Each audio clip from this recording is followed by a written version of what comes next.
All right, well, this evening is Thursday, September 8th, 2016, 7 o'clock p.m. or thereabouts. This is the Board of Selectmen's meeting. First up on our agenda is a public hearing on the application of Neshoba Valley Spirits Limited located at 92-100 Wattaquatic Hill Road, Bolton, Massachusetts, for a new 19H pouring license under Chapter 138, Section 19BN, Section 19CN, and 19EO to pour wine, beer, and distilled spirits produced by Neshoba Valley Spirits Limited and sold under the Neshoba brand name for consumption on the premises at all locations on the grounds of the farm and the vineyards, including but not limited to all buildings, land appurtenance, and contiguous to the farm and vineyard. Wow.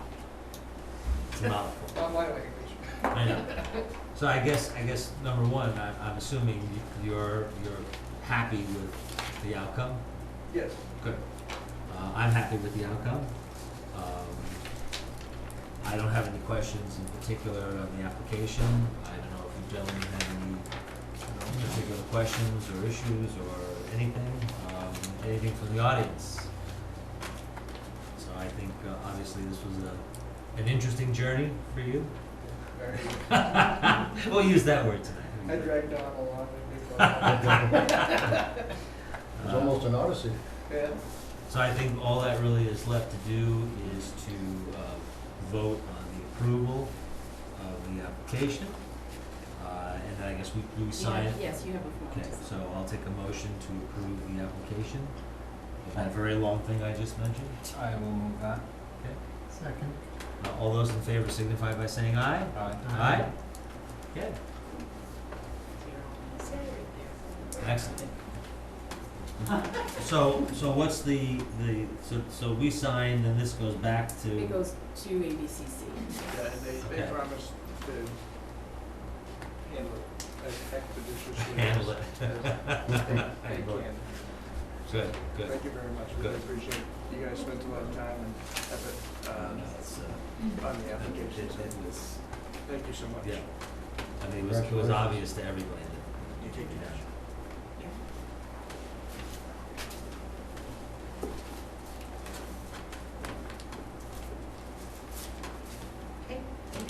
Supposed to give me the badge. Cocktails for everybody tonight. The drinks are right ready. Thank you very much. All right, next up on our agenda is approval of townwide events. The first one we'll take up is a townwide yard sale on October 15th, rain date October 16th, Lynn Dishon. Sure, why don't you go in there? So this is the 7th annual one that Old Local has sponsored. Okay. People sign up in advance, we make a Mhm. map, and then we get a pretty good turnout, usually about 40 houses. Yeah. This year we have 2 common areas that people can go to because on some of the side roads, they don't get too much traffic. Yeah. We're gonna have Slater's and the town common. Nice, So cool. I Cool. spoke with Chief Nelson and we discussed traffic concerns that could be addressed, either writing some information in the map, at town common, having it set back away from the road so Sure. that people will pull in as Mhm. opposed to stopping at the road. Okay. So, I Okay, think great, that's it. great. I'm fine with it, gentlemen. Me too, no questions. I'll take a motion to approve. I'd like to make a motion to approve the townwide yard sale on October 15th, sponsored by the local. Have a second? Second. All those in favor signify by saying aye. Aye. Aye? Great. Super, thank you. Thank you. Just maybe for the record, the rain date's October 16th. Rain date's October 16th. All right, and next up, under town events is the annual Halloween parade and party on Saturday, October 29th from 3 to 5. This is sponsored by Parks and Rec. I don't see anyone. I Karen mean, was coming in. okay, I mean, this is something we do Every year. Every year. Yes. And I would say just as long as Chief Nelson just had a chat He with has them. approved. And he has approved, Yes. well then that's fine, so I think I'm fine with it. Anyone have any questions? Me too, I'll make a motion to approve the Halloween parade and party on Saturday, October 29th from 3 to 5 p.m. Second. All those in favor signify by saying aye. Aye. Aye? Okay. Great. Mr. Chairman, I don't believe it's 7:15. I know it's not 7:15.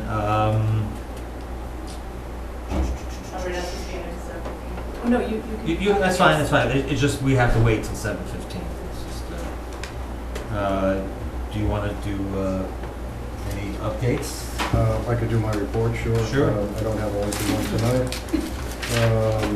Update on Minuteman, just right now the perpetual update, that a reminder to everyone that the election for the borrowing for the school project is September 20th.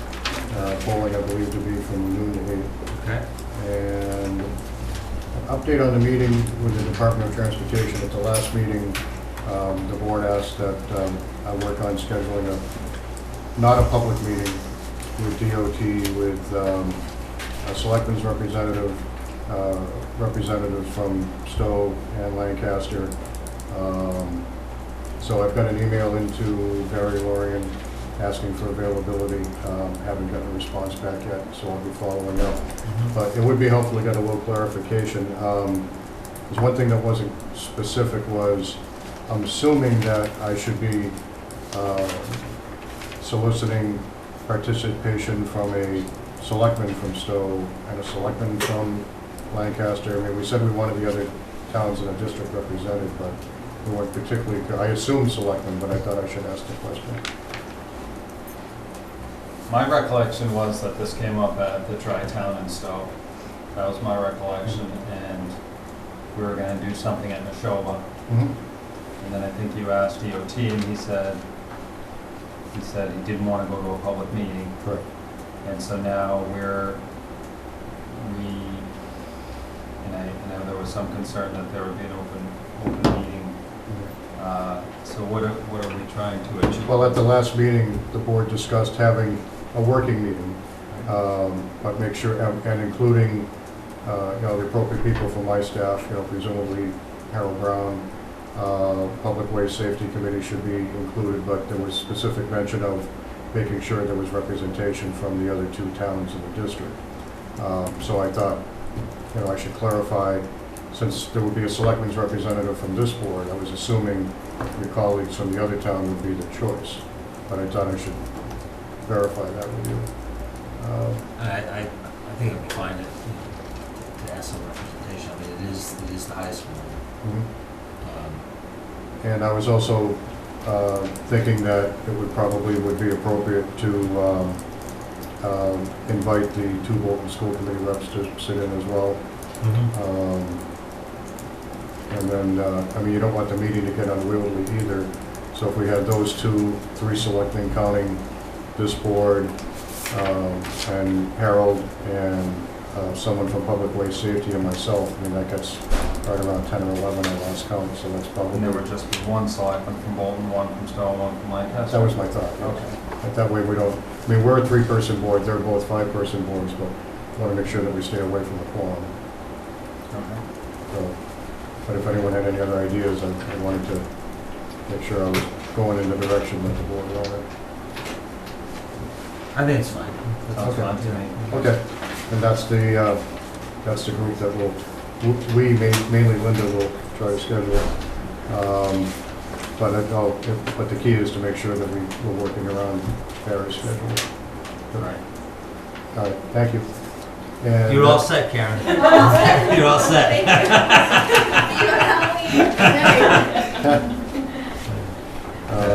And that's really all I have. I just wanted to make sure that I was heading in the right direction.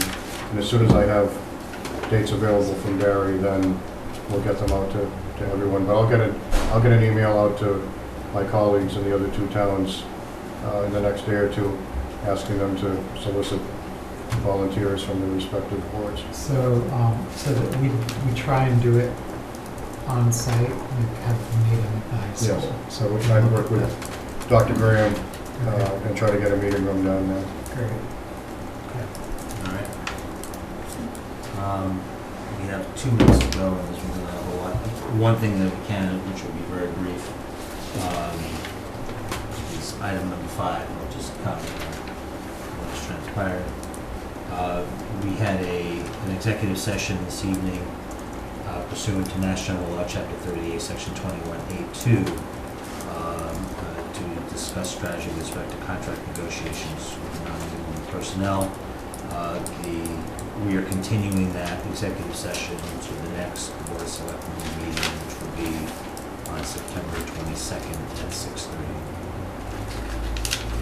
So, that's all I can report on that. And we still have a minute and a half, so I think by this junction, let's just wait to 7:15. So, check your email if you have a phone. We have to, if there's a hearing, we have to stick to the scheduled time, so we can't move it up and push it back, so that's why. So under step 2, that's where you agree to notice dedicated. Yes.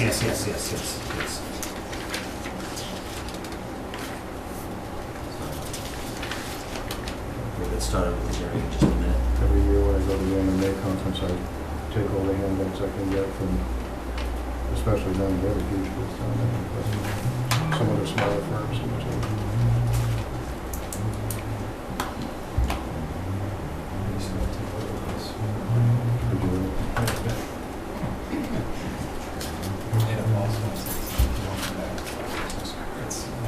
you, well, people will drop the cards in, especially if you're giving a prize or something. Lenny always used to go to these, he hasn't been the past couple of years.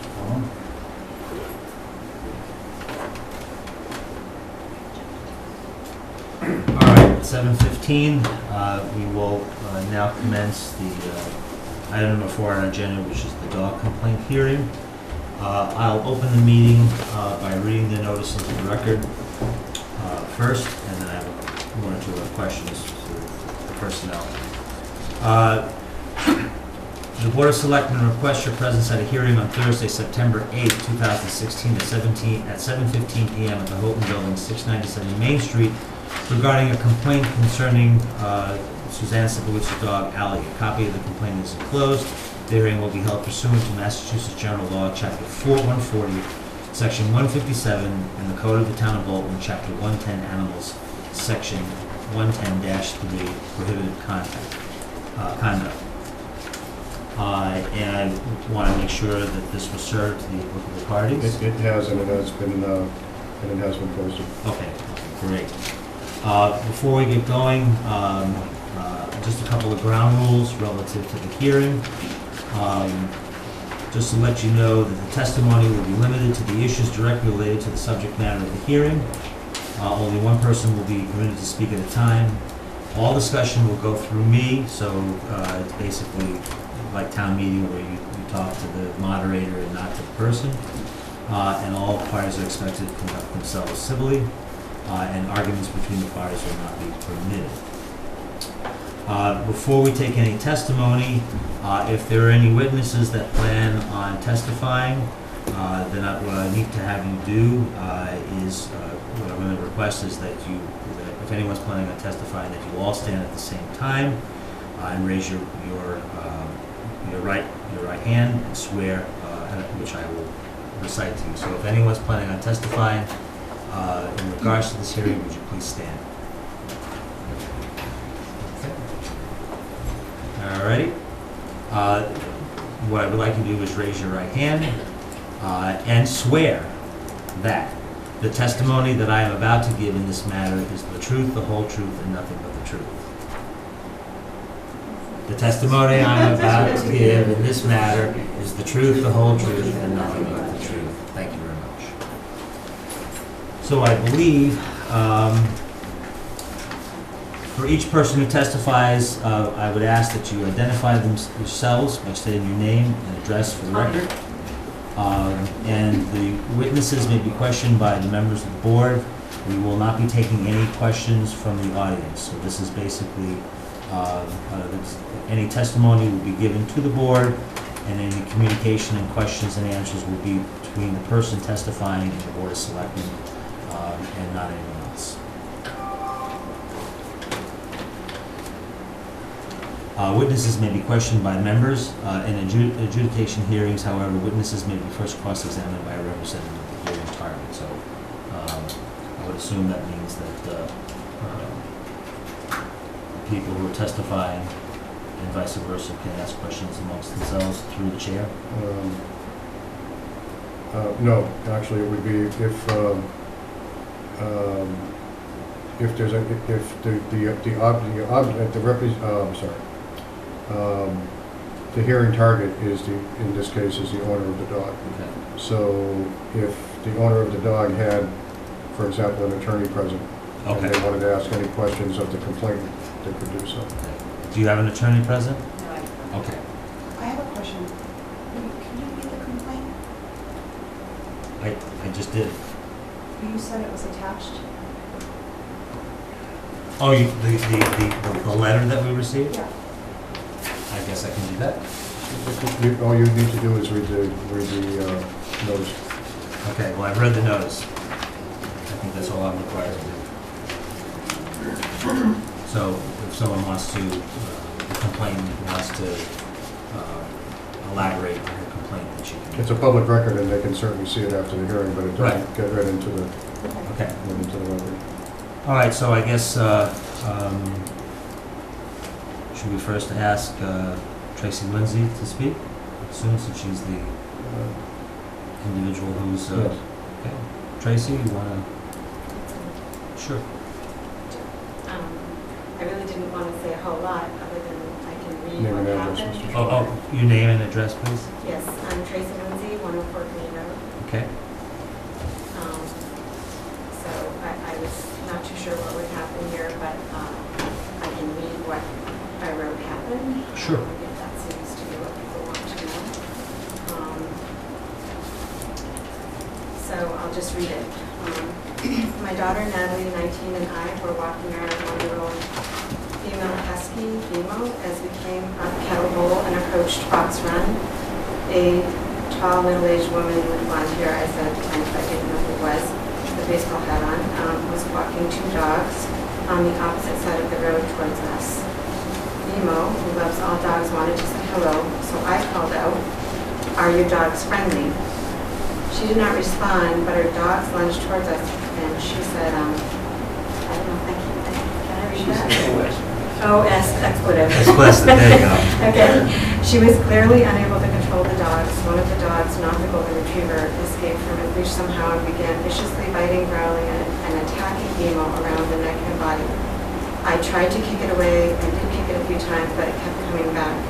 I fell to the ground in the process twice. The woman did nothing and was yelling at my daughter to grab its collar. After injuring her finger and suffering several scratches, Natalie was finally able to grab its collar and pull it away, while I ran away with Nemo. The dog did bite Nemo many times about the neck and body, but being a husky, she has very thick fur and also fought back and was able to keep the dog from doing serious damage. Then I wrote, from the fall, my hip and knee are hurting and painful as I write this report this evening. I posted about the attack in the Wilton Community Group and received many comments from people who had been attacked by this dog previously, either themselves, their children, or dogs. I believe these dogs to belong to Suzanne Sipowicz, who lives on Fox Run Road. I am not sure if the person walking the dog was Suzanne, but yeah, I know now it was Linda. Mhm. So that's, I wrote that the day after the attack occurred. Mhm. So more things have come to light from that.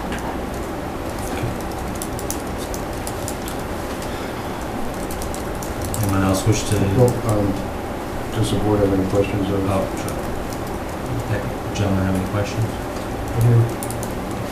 So when, so you're walking along and did the dog come off the leash or did it get ripped out of the person's hands? Dog seemed to come, it was on a leash, I believe, at first, but then it escaped its leash. Yeah. So it slipped out of the collar or it got out of the It didn't person's? slip out of the collar because that's the only way my daughter was ultimately able to remove it, was by grabbing its collar. So, yeah, it still had its collar on, but it must have, or I don't really know what happened, honestly, because once she got the dog away and gave it to the woman, we ran and didn't go back because I didn't want to continue. And was anyone hurt? Did they go to the hospital? Nobody went to the hospital. It wasn't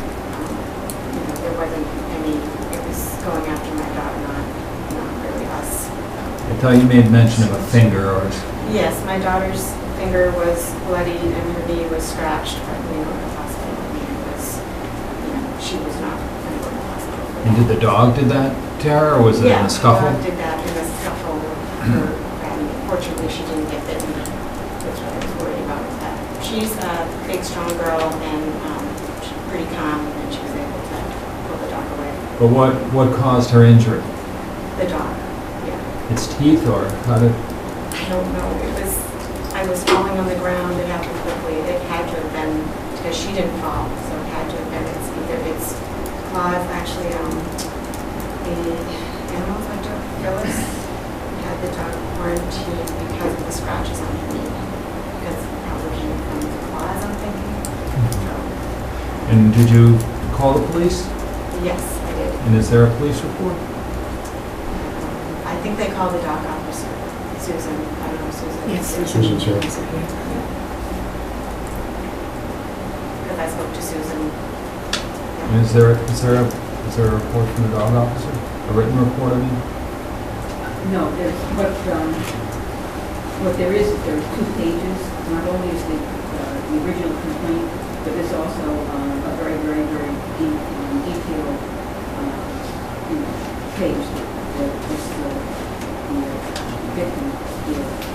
Also, I got a hold of animal control. Please speak up. I also got a hold of the animal inspector who quarantined the dog. But there's nothing like in my own notebook. Yes, I have a complaint received, but in fact, these are far more detailed than what our first set of conversations were.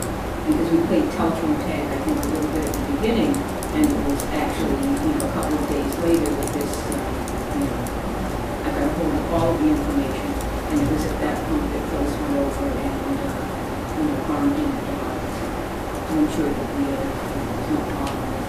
So I'm sorry, but so the sum and substance, you do have a written report of your own? It's written into my notebook. I did not bring it with me because it's really notes and it refers to this. Okay. I'm Joel Lindsay, I'm Tracy's husband, 104 Green Road. I do have a statement from my daughter Natalie, if that would help, and it's a similar account to what Tracy had, but it's from Natalie's perspective. I can read that too. She's at college, so she couldn't make it. That's fine. Okay, this is in Natalie's words. We were walking on Kellhole Road when we saw a woman walking 2 dogs on the opposite side of the road. Our dog was excited to see the dogs, and one of the 2 dogs also seemed to be trying very hard to get to our dog. As we approached, my mother asked, "Are they friendly?"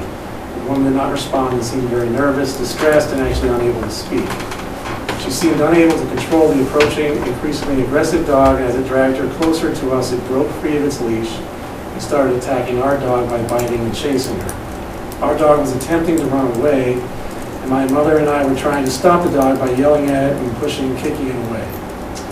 The other woman was standing nearby telling me to grab the attacking dog by the collar. I finally was able to grab the collar after a few attempts and returned it to the woman. We ran our dog away as fast as we could to get away from the attacking dog. And how big was the dog? The attacking dog? It was probably about 40, it was similar size to my dog, about 40, 45 pounds, I guess. I don't know what breed it was exactly. It was a golden retriever that wasn't doing anything. Also, a sheepdog there. That dog was, I'm not sure what kind of dog it was.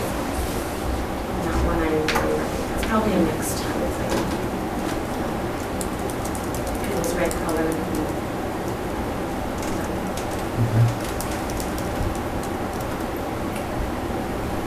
Anyone else wish to testify On behalf on of behalf the of complainant. the complainant? Yes. Julia Constable, I'm the 311 Still River Road. Could you speak up, please? Yeah. It's Julia Quinn Siegel. I live at 311 Still River Road. Mm-hmm. I walk on Fox Run very frequently. I know exactly the dogs that Tracy's referring to. One of them is perfectly fine. I've never had any problem with it. The other dog is exceedingly aggressive, to the point that when I see those 2 dogs coming. I stop where I am, and Suzanne takes the dogs and walks up the driveway. I refuse to pass her dogs if I have any choice in the matter, because the smaller dog will lunge, and it's frightening. And I have no confidence that that dog would not come after me, or my dog, or one of my kids if I were walking. So, has that dog ever attacked my dog? Nope. I will not get close enough to let any kind of interaction happen. It's really scary. I mean, it's just scary to me. So, I know exactly what Tracy was referring to when she said that dog started to lunge. Luckily, I've never had that dog lunge and bite my dog, but I will not walk past those dogs again. Anyone else wish to testify with the complaint? Hi, Janet O'Shea. I live on Kettle Hole Road. I have dogs and I walk on Fox Run all the time. And last year around this time, I was walking two of my dogs down Fox Run with my daughter, who's 17, and this same dog ran out from the yard, like just ran and attacked my golden retriever. Just started attacking her. I was like screaming. My daughter was screaming. I don't know the owners. There was a man there. He really didn't do much to try to get the dog away. I was throwing stuff at the dog. Finally got the dog away. I was like so upset. My dog was a mess. I called the police. The police didn't seem to really think it was a big deal. They said I could call the dog officer. I think I left a message. I can't remember, but I was pretty upset about it. But you know, my dog had a bunch of scratches on her, but I mean, she literally got attacked, ran across the yard and just attacked my dog just out of nowhere. So when I was worried, like Tracy, that it could have been my daughter, she was right there in the middle of it. It wasn't like the dogs were playing or anything. So when Tracy said that happened to her dog, I was like, that happened. The same thing happened to my dog last year. And there's no recording of official complaint? I called the police. I told them what happened. I was really shooken up by the whole thing. They said, well, you can call the dog officer. So I called the dog officer and I left a message, and then I never heard back. And then, no one was hurt. The dog had scratches on her and stuff, but I didn't walk by that house for a long time. And I heard from some neighbors that the dogs were supposed to be muzzled, and then started seeing them walking by my house on Kettle Hole, and they're not muzzled when they're walking with the dog walker. So, it's scary. And when was this? Like around this time last year. And this was right in front of the dog's home? Right. Yes, Can I Susan. add one thing? Yes. These dogs, there was a hearing of dangerous dogs regarding these two dogs, some time ago. And in fact, the deal was that the dogs were to be confined behind a very substantial fence. And I know I spent many visits going to the house with the fence guy from town, and Phyllis went also, trying to make certain that the fence was adequate to contain the dogs, even if we had, 2 feet of snow. And, finally, after several tries, that fence was okay. Mm-hmm. But the deal was, because this is not the first dangerous dog hearing about these dogs. There's absolutely no reason that either of these dogs should have been loose at all. At the last moment, although I had requested that the dogs had to be muzzled whenever they were off the property, the selectmen at that point determined that that was not necessary, and that the dogs did not have to be muzzled, but they did have to be under control of the owner. The owner contested the findings of the board, and we in fact went to court in Clinton, where the findings of the board were upheld. Right. I do recall that a number of years ago, and I think certainly while no one wants to see their dog injured, unfortunately there is no written report in that particular incident last year. But I think we need to remind everyone in this particular incident, the dog apparently was collared and had a leash. And from what I understand, I mean, the dog was leashed, but unfortunately, there might have been some mechanical failure on the part of the leash. So the dog, in this instance, was not roaming free. It was under control by an individual, and unfortunately, something happened to the leash to cause the event that occurred. I just want to say one thing, before I could, Tracy, before Courtney Road. I have been letting my 12-year-old walk the dog, and I'm just really glad that she wasn't the one walking it that day, because I don't know what would have happened. There's no way she could have gotten out of this without being severely injured. So I just want to make that clear. No, I understand, but I think in this particular case, I'm not sure we can assign potential negligence here. I mean, if you have said that the dog was on a leash, and for whatever reason, the dog got off the leash, and I don't think there was any intent by the individual walking the dog to remove the leash, but something did happen. If I could, I would say that there is some responsibility on the part of the owner to have the dog controlled by someone who can control the dog. I think it's clear from this incident that whether the dog had gotten off the leash or not, the person that was in charge of that dog was not able to control it. I think that's pretty clear. So, you can determine as a board whether there's a responsibility on the part of the owner to make sure that whoever is walking this dog, a dog that's known to have a lot of trouble, in many incidents in the past, make sure that person is able to control the dog.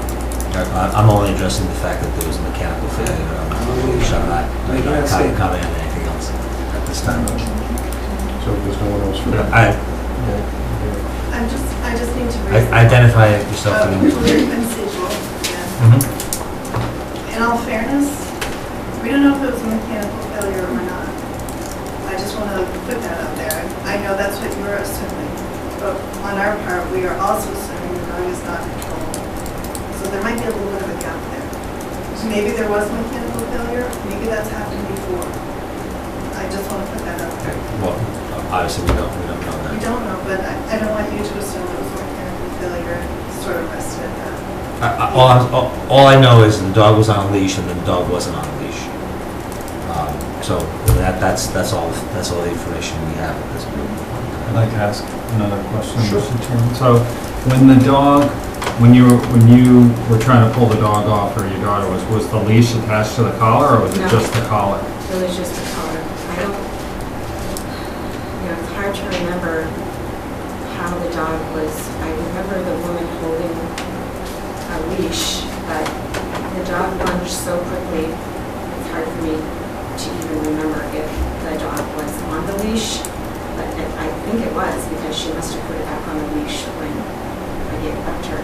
But my question is a dog that's known to bite people, it's bitten quite a few people, why does it have a harness or a muzzle? I mean, that would just... Was it a choke collar or just a regular? Just a regular cloth collar, collar? nothing special, just like my dog's collar, so I just think it's... And was there any indication why the leash came off? Not that I know of. Like I said, we got out of here. We just wanted to get away. And do you know who the person was? Yes, it was Linda Collette. Linda Collette. Confirmed, I'm sure. And I know it was Suzanne's dog because she did call me to apologize, which was nice to do. But I'm just very concerned, and I will not walk around Foxrun, which limits me, and I don't think I've heard from several people, like what Julia is saying, they're afraid to walk their dog on Foxrun now. So, and for their children to be outside playing.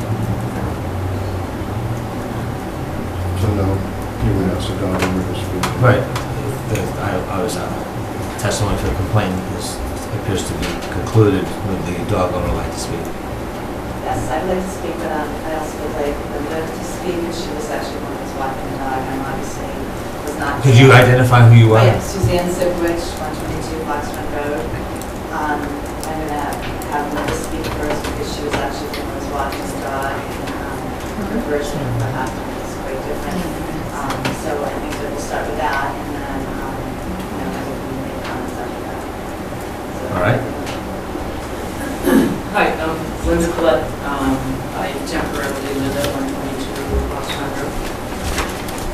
So that night I was, my 19-year-old daughter wanted to run, and sometimes she'll actually take the dogs for a run with her. And this night I told her I would walk the dogs and she was going to go for a run. And typically the dogs are walked in the morning and not in the evening, so they're more familiar with the dogs and the people that are out in the morning rather than the evening. And there were a lot of people out that night. So they were pretty inquisitive. There were even people on bikes. There was even a loose dog running around. So there was a lot of activity in the neighborhood. So when I get down to Kettle Road off Fox Run, I took a right, and I was on the opposite side of the street when I came across Tracy and her daughter. And both Allie and Toby, Allie is the dog in question, both wanted to go check out their dog. And they both pulled to that side of the street. And as she was pulling, she did squirm off her leash. And I've walked Allie, I've been in Suzanne's home for about 9 months now, and I've walked both dogs many, many times. Allie's never gotten off the leash before, and we've never had an altercation like this. So this was a very uncommon thing to occur. The husky, so Allie got off the leash and ran at the husky and was, aggressive in moving around the husky. And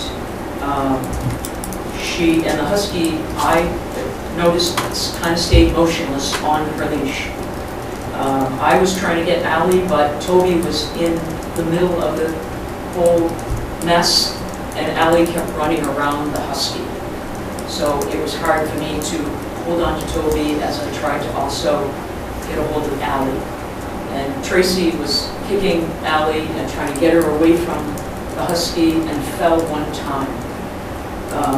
And at that point, Allie was on the other side of the husky, and I asked her daughter to grab her by the collar so we could get control of her and put her back on the leash that she got off of. So she got her on the collar, she grabbed her collar, gave her back to me, and Tracy and her daughter said, "We should go now," and they walked away. So as they walked away quickly, I apologized several times, and I then asked a runner who happened to be coming down the street if she could help me, and she held on to Toby as I put Allie's leash back on. And Allie's leash has a leash that goes around her muzzle, and then it's connected to another part that goes around her neck besides her collar. So it's an additional, two-part leash that she was able to somehow get out of. It's never happened before. So I wasn't wearing a baseball cap. So there are some inconsistencies in the story that I want to make sure that are known. So the leash in question does have a muzzle? Yeah, it has a strap that goes around her muzzle, and then that strap is connected to a collar around your neck. Any question?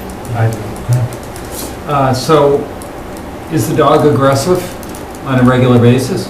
No. I mean, my kids come over. No, that's right. My kids visit the house. Suzanne's kids are there, and they have friends that come over to visit the house. I live there. I lay down and snuggle with Allie. She's really a wonderful dog. Is she aggressive to other dogs? She's very curious about other dogs. Yes, we'll walk and people will go by and it's not a problem. Bikers will go by and it's not a problem. She's curious about other dogs and inquisitive about other dogs. And how many incidents do you think there have been, like the one that's been described tonight by both of you? That's the only time I've ever seen anything like that happen. But has it ever lunged at another dog while you're walking? Well, yes, because it wants to go check out the other dogs. And when I'm walking both dogs, I'll keep them near me because I don't want anything to possibly occur. And I don't know, I've never gone through one of these before, so I don't know, but there's got to be, I think there's a remedy that's under consideration. Have you thought about, is there anything that you would offer, to to make it so that that doesn't happen again? Maybe a stronger leash. And I forget, is it under order to be muzzled? No, it is I'm not. sorry, No, I'm it's not not. the owner. No, No, okay. I'm the owner. Okay. No, I've been walking Ally for 6 years, every day, and this is the first time she's ever gotten off the leash, so it's really very unlikely that it would happen again. I bought a new one that's actually thicker, and like I said, I avoid other dogs. I mean, I have neighbors here that I walk with who own dogs. We walk all the time together. I have 3 or 4 people here that walk my dogs all the time. This has never happened before. She's never gotten off the leash. You know, she is not the friendliest dog. I mean, she is a half border collie, so she's someone that likes to control the situation. And when she plays with my friend's dogs in the yard, she will circle them. That's kind of what they do. But she's never bitten anyone, been aggressive, attacked them or anything. And that's why I have friends here who I walk with. We both own 2 dogs. One of them is actually a puppy. And Allie walks with them all the time. They play in my yard with her.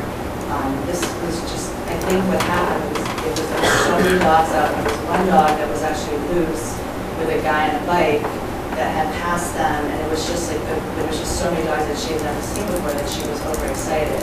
And when her leash snapped or failed, we still haven't figured out exactly what happened. I immediately went and bought a new one that was twice as thick, that was much tighter, so she would not be able to get out of it again.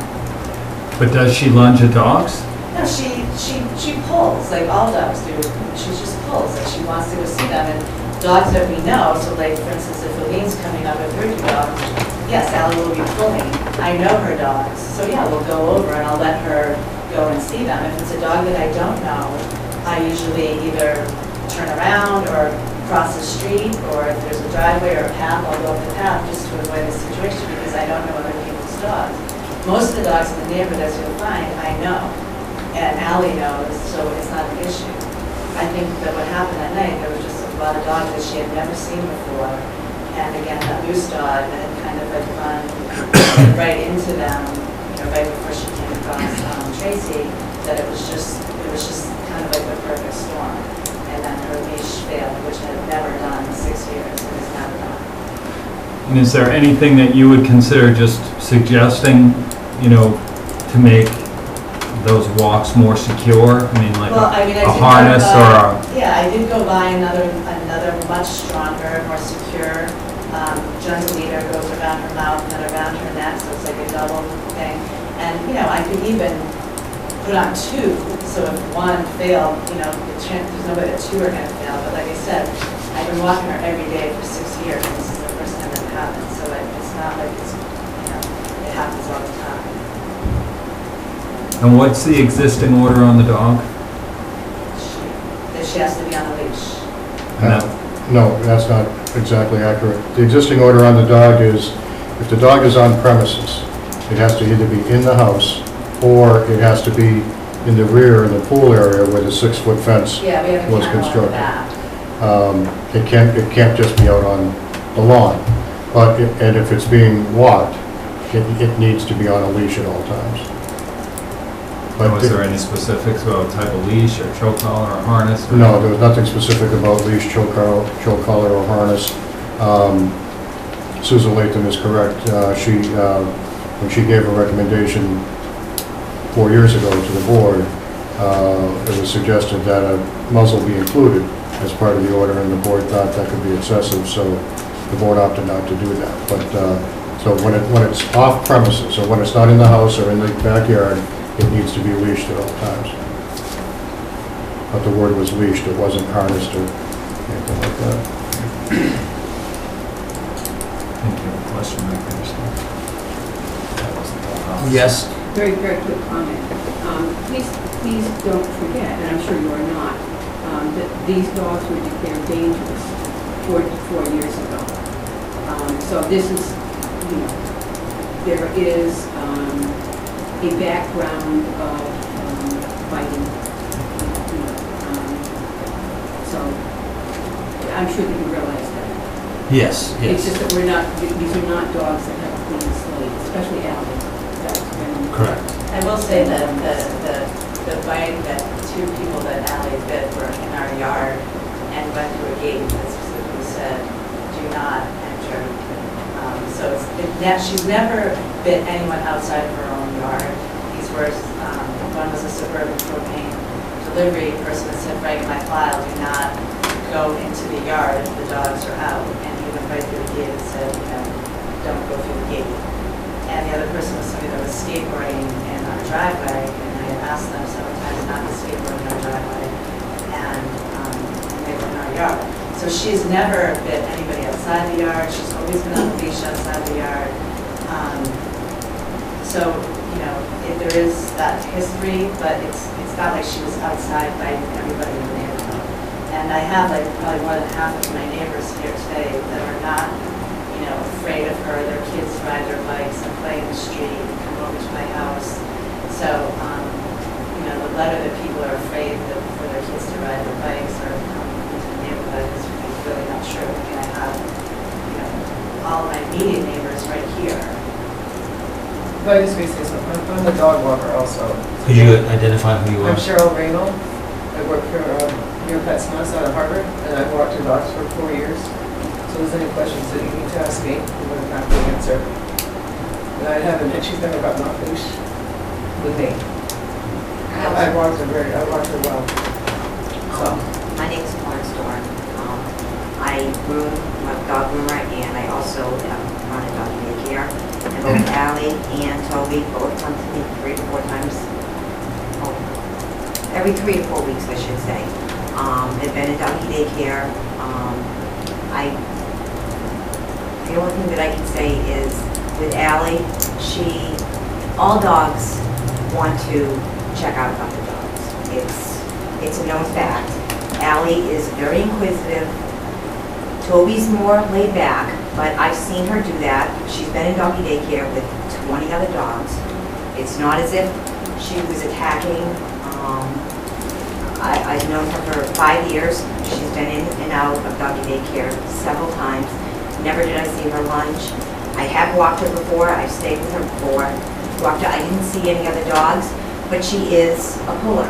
And as a dog owner and somebody that takes care of dogs day in and day out, it's not unusual for a dog to pull if another dog is coming. So, just wanted to put that in perspective, that all dogs will do that. Obviously, she got off leash, which is common. We have 20 dogs in doggy daycare, all off leash. And they scruffle, they play, it's kind of what they do. And for me, I don't really consider Allie to be a dog that would hurt another dog from what I see. And I'm with a lot of dogs, not just walking down the street. There's 20 to 30 dogs at one time in this doggy daycare. And I groom them all the time. So, and I've stayed at their house and I've walked them. So I just wanted to put that into perspective. Mr. Chairman, I have a question for the dog officer. Sure. Yes. So what are the facts that gave rise to the prior incident? The one that happened years ago? Yes. There were multiple reports of fights about people that, I think they were professional that there were people that had reason to come on the property, and that there were multiple fights on multiple people. There were 2, I think. There was one that was a little bit iffy, but that was the kid with the skateboard. But there were 2 that were actually honest fights, and the people that sought medical attention.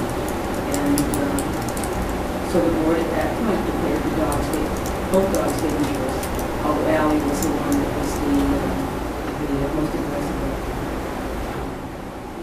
I've heard rumblings in the neighborhood, recently about the dogs being Allie being a problem again, but nobody has said, with the exception of this incident, that could say that on such and such a date this happened. There's just sort of a lot of neighborhood, talk about it, but not specific things the way this has been. And then we had a similar hearing to this the last time. Yes, we did. Yes, we did. Yes, we did. I'm sorry, I missed what you said. No, I just had a question for Don, yeah. Yeah, so the dogs were both by the board declared dangerous. And originally, it was going to be that Ally had to have a muzzle on, and at the last minute, the board said, we'll try it without the muzzle. Question. Brian Day, UPS driver. I live in Tewksbury, so I'm back here. I'm supporting Suzanne. I deliver to her house about maybe 2-3 times a week. I've never had a problem with either dog. They've been friendly. I've never had a problem. I've never seen them, lunge at me or anything like that. And I go to her house maybe 2-3 times a week. So that's my input right now. My name's Helene Dummer. I live on 12 Deer Path Road. I've been a neighbor, Suzanne and I have been neighbors since we moved into the neighborhood. I've lived in the Fox Run neighborhood for 16 years. Suzanne and I became a dog owner 10 years ago with my first cockapoo, and whoever the dog was, whether it was Chester or Red, I can't even remember, Suzanne and I have been walking dogs together all this time. We walked with Allie and Toby. And Suzanne's always in control of the dog. And I walk with Maggie, who's 10 years old, and I have a puppy. I have Sophie. She's quite spirited. And I tell you, and Cheryl actually also walks my dogs too. And my dogs lunge at people. So anybody who is a dog owner, I have an apartment in Boston. I live in New Hampshire. I live in Bolton, and dogs are very friendly to other people. So just in general that happens. But I must say that I have never had a problem with either Allie or Toby walking with my spirited puppy and Maggie. So, I don't know. It's interesting when you say, does a dog lunge? Maggie and Sophie can be pains in the neck. So, anyway, so I've had no problem with Suzanne and her dogs, and we walk quite frequently.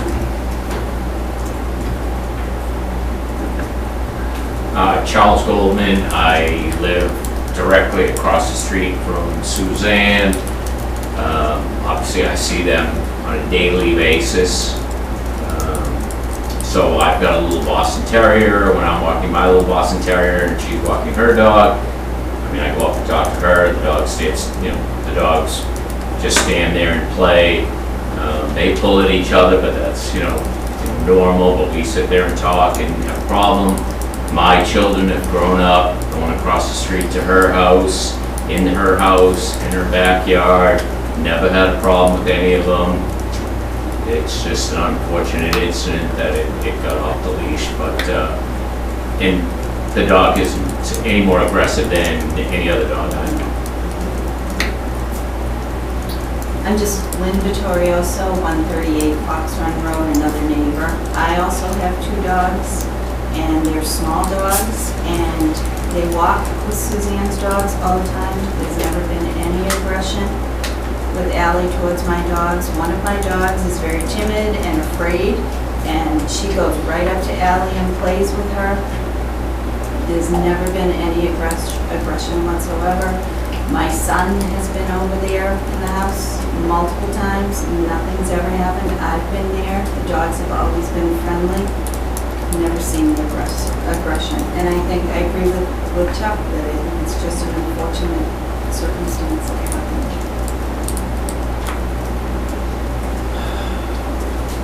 I'm Ethan LaFosse. I live in New Hampshire. Could you identify yourself, please? Ethan LaFosse. Okay. I live in New Hampshire.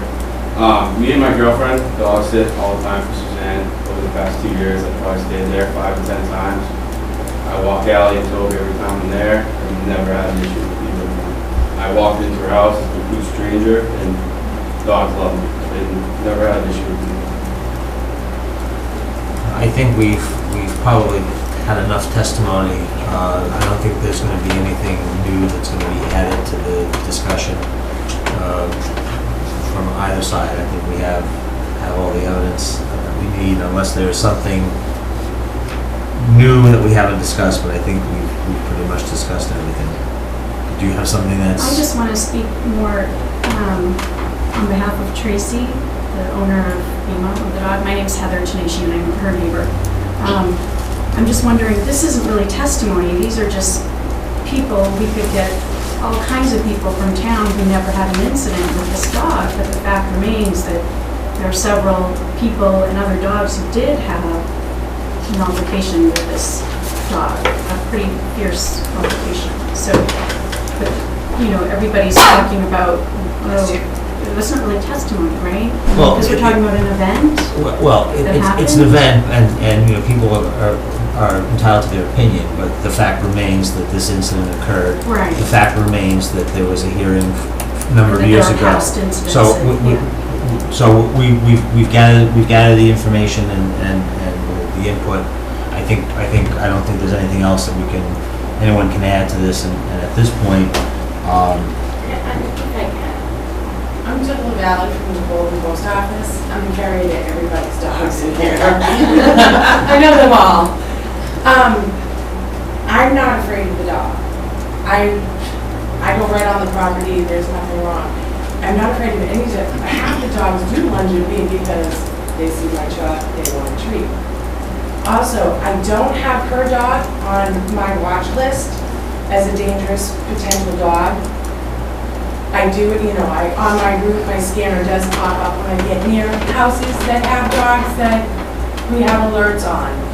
Also, the dog when she bit the propane guy, it was found out like 6 months later. I found out from the other propane guy that guy had been bit 4 times in 6 weeks. So I was like thinking that guy was really asking to be bit by dogs.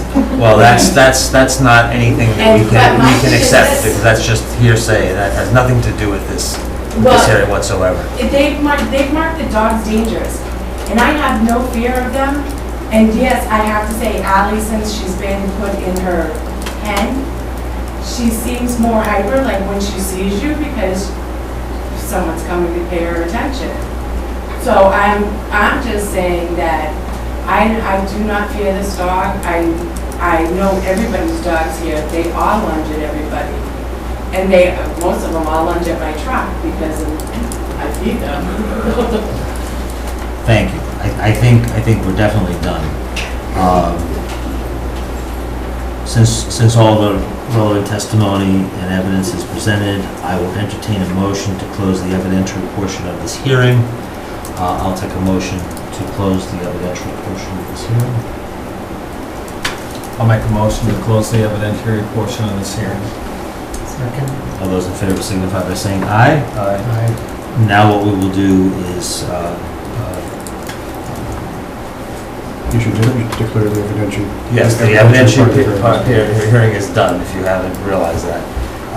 We'll now go into whatever deliberations. If I could, just to help the board, just to repeat what the original order of conditions was.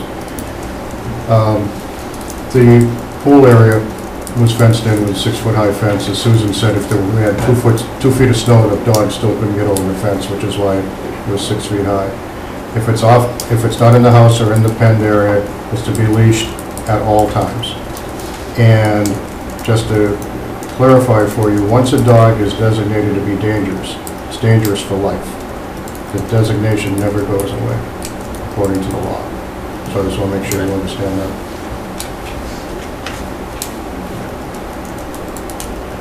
So we have a limited set of options that we can take.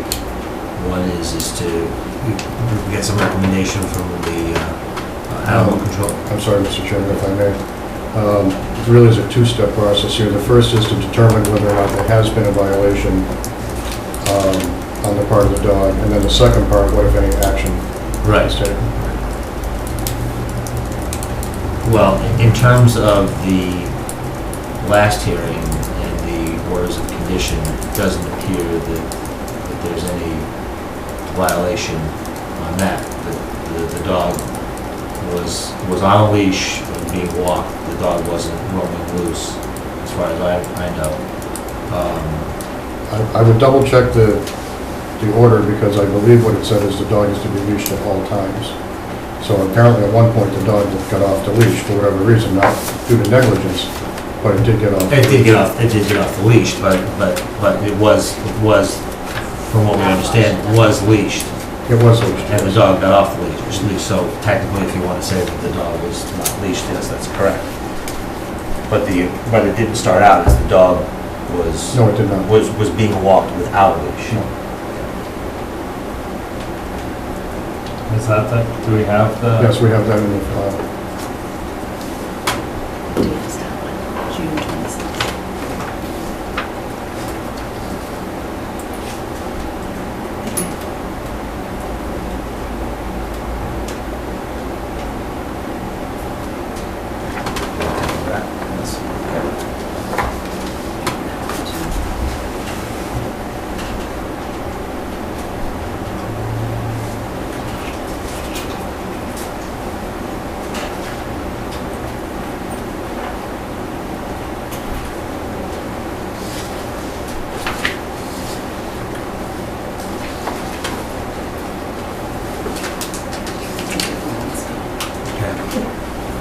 So was the rest of the requirements, the fence and all that, that's all set? Yes. Yes. That was done and approved by the animal control officer and the building inspector, I believe. It's either December of 2012 or January of 2013, I can't recall which. Right, and here's a letter indicating that the court magistrate dismissed the appeal of our decision. Do we know if there's been other police involvement with this dog?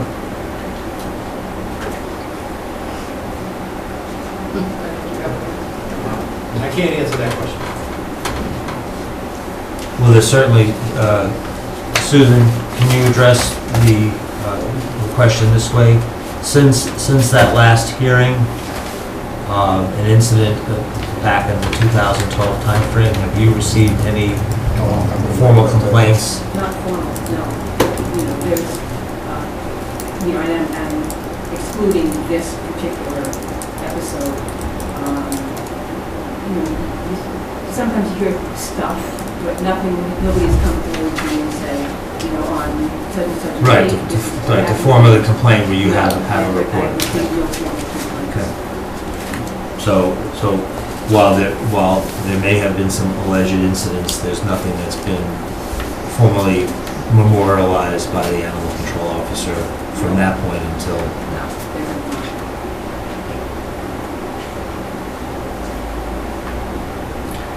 So, are there any fines for this? Is that a possibility? The animal control officer, previously has fined people when their animals have been off, agricultural animals have been off the property.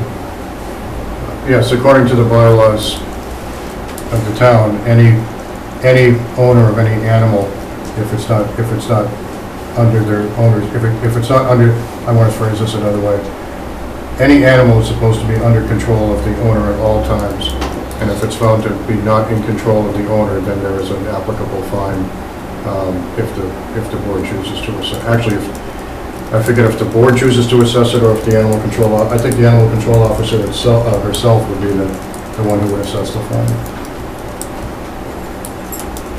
But I think first, we have to decide whether there was a violation on the last order of conditions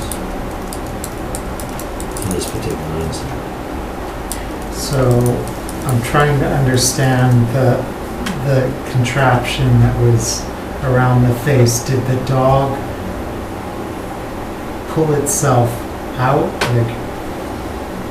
Like most leashes are like latched to a metal Yeah, ring. this one goes around its nose, and I think what happened is somehow it just failed and her nose got out.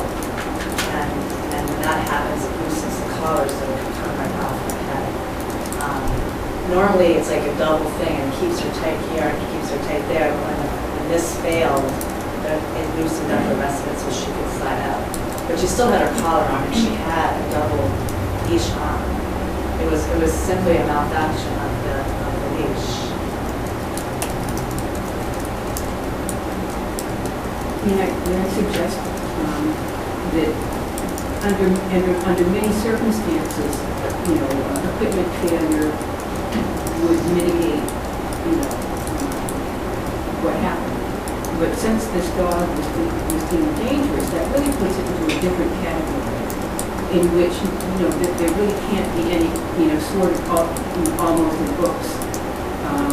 It seems to me that it's and incidentally, that was why I was so, that I hoped that the previous board had said that the dog had to be muzzled. Because if the dog had been muzzled, yes, it can break its collar, yes, it can get off its leash, but it can't do any kind of damage when it lines up wherever it is wanted to go. So, I understand leashes do break and all of that kind of stuff. This is a dog that is break. Enough of the history that a previous board said this is a dangerous dog. So I don't think that, I think that the books, the leash slips, is not an adequate reason for what's happening. And maybe the reason that it did happen, but it's not a reason to excuse.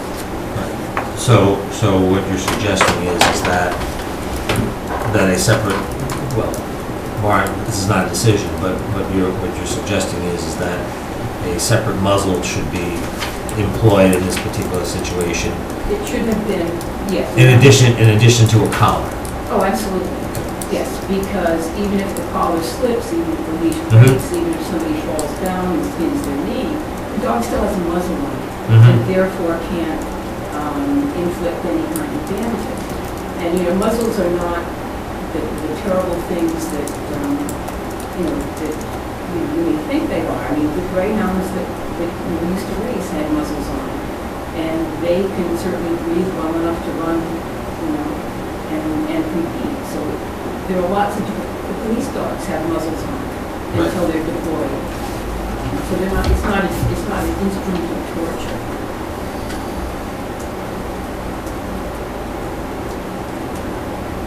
But first, the board has to determine if there was a violation. Right. I think we're a bit of a conundrum here because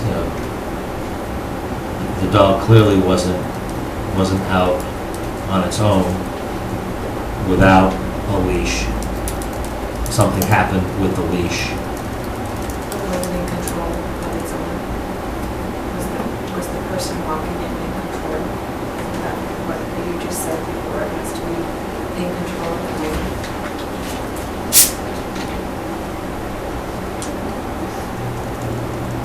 I hear what you're saying. If the leash something happened to the leash, it would all be fine. But something happened to the leash. Even if the leash didn't break, the dog got to my dog, or the broken one, both dogs got to my dog, and the other dog stayed on the leash, snapping and biting. So I'm not sure that getting off the leash was the critical factor. It was the fact that the dog was snarling and biting.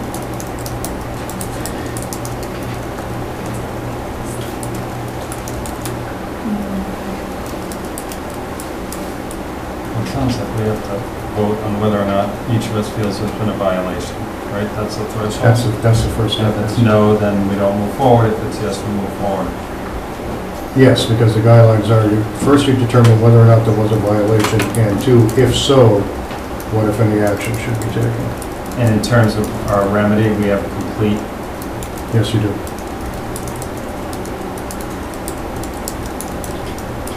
So effectively, you're being asked, was there a violation, and if so, what corrective action could be taken, reasonably taken to prevent such an incident from happening again? And if we don't find a violation, we can't take any corrective action. If you don't find a violation, then there's no action to take. Right.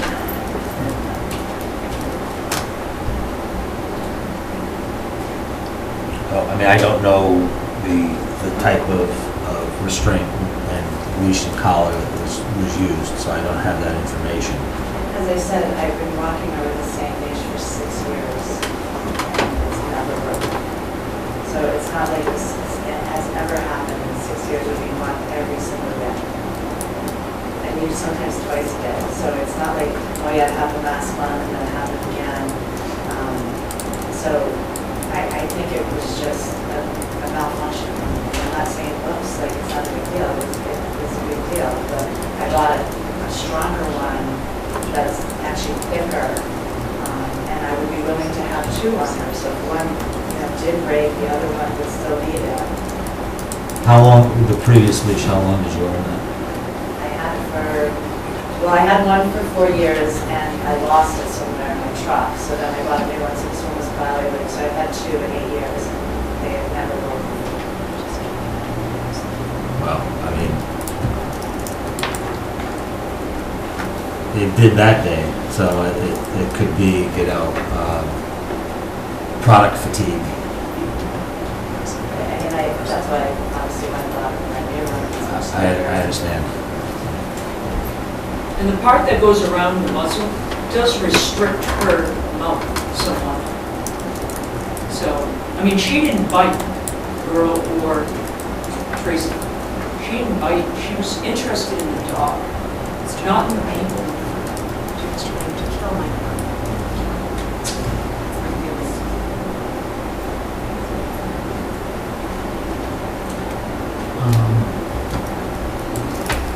I mean, I walk the dog with kids Mr. Chairman, riding you've already bikes closed around.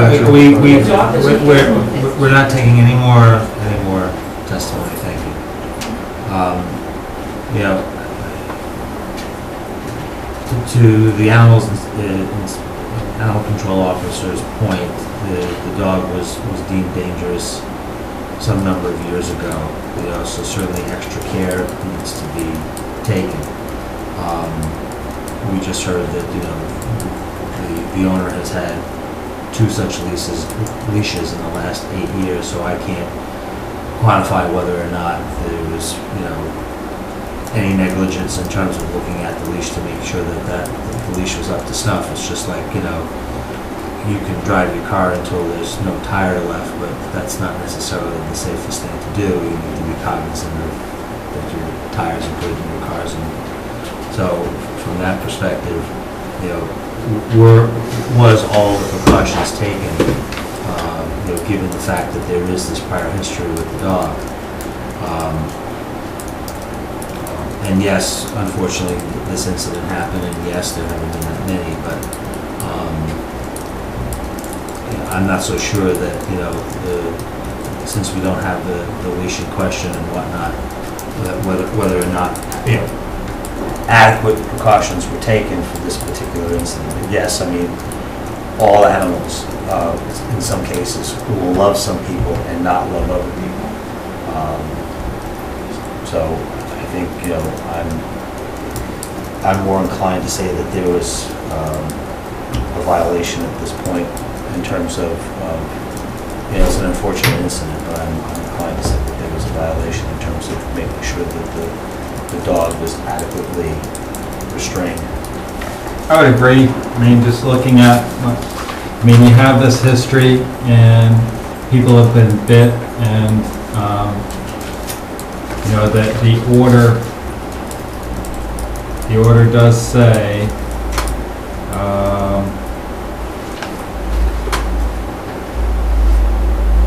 that there to be she was to be on a leash at all times. So I would vote that there was a violation. Mr. Chairman, we can entertain a motion at this point. I'll entertain a motion. If someone like to make a motion in either direction. I'll make a motion that, or we need to vote, right? Yes. Yes, you need to vote, yes. I would make a motion that there's been a violation of the order from 2012. Do I have a second? Second. All those in favor signify by saying aye. Aye. Aye. Now that we've determined that there's a violation, then next is a discussion of what action or actions need to be taken. As I said, we have a limited number of actions that we can take. I would suggest, at least at this juncture, that obviously the current order of conditions should remain. Additionally, that the dog should be separately muzzled if it's being walked. And I would take any recommendation from the animal control officer with what type of leash should be used in addition to the muzzle if the dog is being walked in public, since I'm not a leash expert. I would Yeah, say. anything that, I hate to use choke collar, you know, anything that's a slip lead on a very, very substantial leash should be enough. The slip lead, the fact that it's got, choking and things, the dog's pulling really hard, might help to, sort of nip things in the, sort of nip things in the body. So that the dog will get into any kind of mode. And in terms of muzzles, there are a wide variety of them. Basket muzzles, I have one of my golden retrievers has a basket muzzle on because he has a penchant for swallowing rocks. That keeps him from doing that. So they the whole big range of muzzles, anything that will not allow the dog to bite.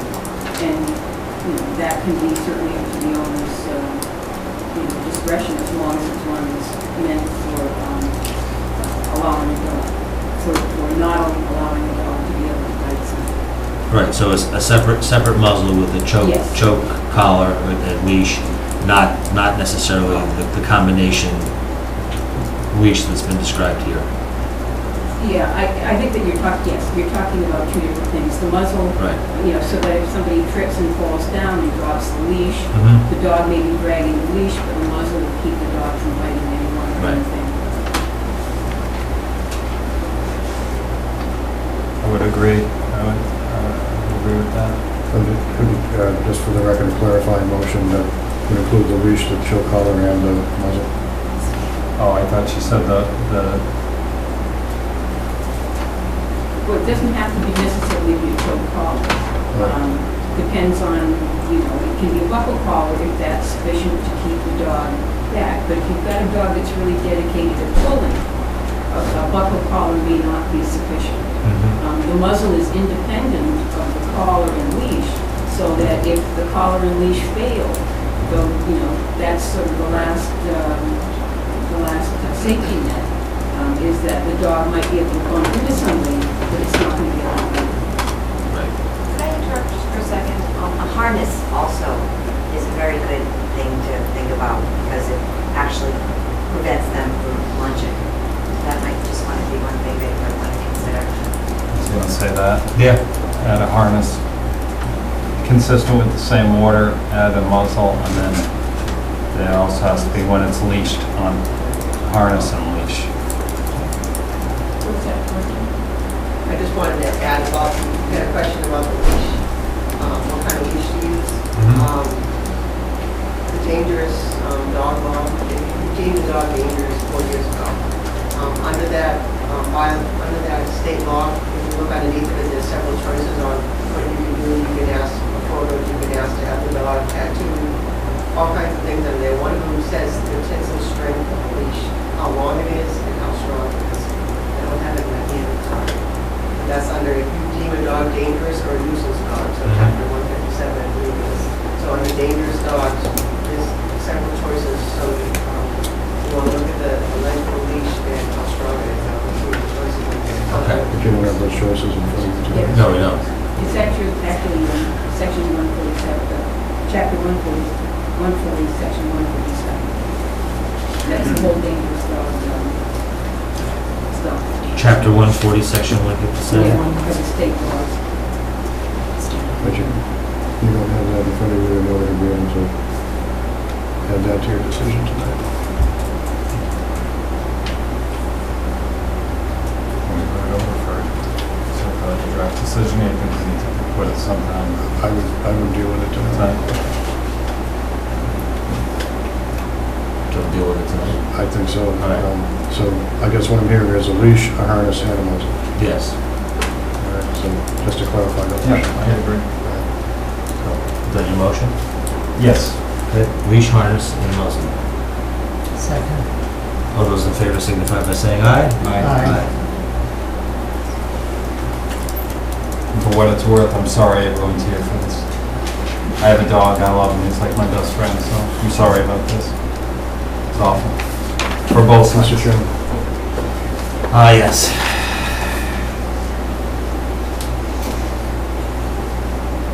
Could you repeat that last, the verbiage that you just? Yeah, I was gonna ask you to. I didn't quite hear you. So you said a muzzle and a harness and a leash? Yes. Okay, so the leash will be attached to the harness? It doesn't. Yes. You said it was right on the If I can make a suggestion, a collar is okay too. A collar and a leash, but the muzzle is an independent thing of any of the restraint kind of things. It's sort of the last, the last fail-safe, that if the dog does pull up to somebody, that it can't bite somebody no matter what happens. And I think what I heard you said is that the muzzle that's used has to be designed for the purpose of stopping biting, not doing anything. Yeah, there are different kinds of muzzles. There's sort of mill bar But you did muzzles, discuss which. color versus harness, and you felt Right, necessary. and the harness and the leash would be additional. Yes. Yeah. Yeah, well, you could also have a collar. You can have a muzzle on a dog and a collar and a leash. But you were more comfortable with The that. collar and the harness are sort of two different things.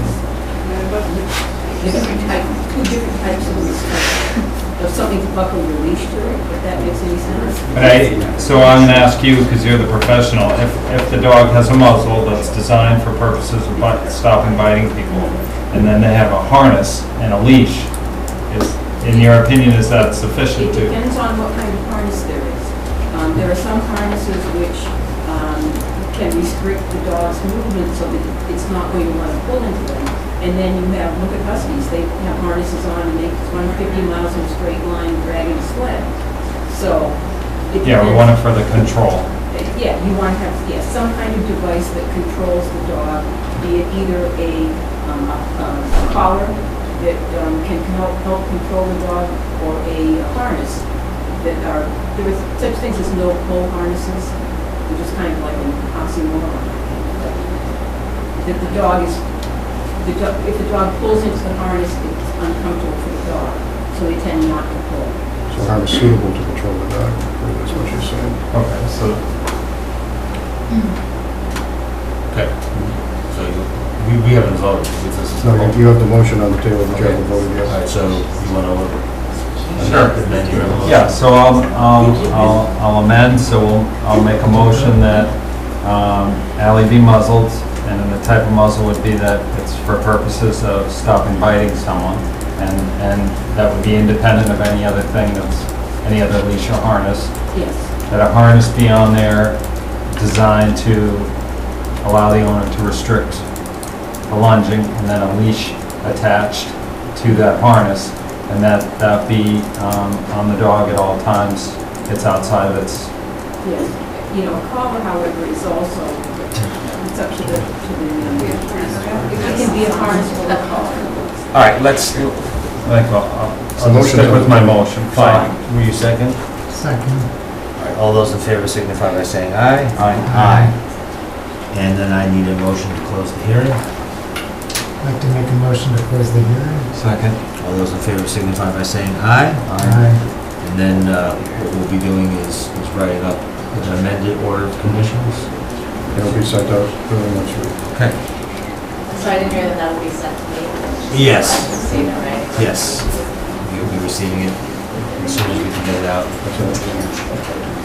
Thank you very much, everyone. Thank you. Next up on our agenda is a sign and banner request for 713 Main Street.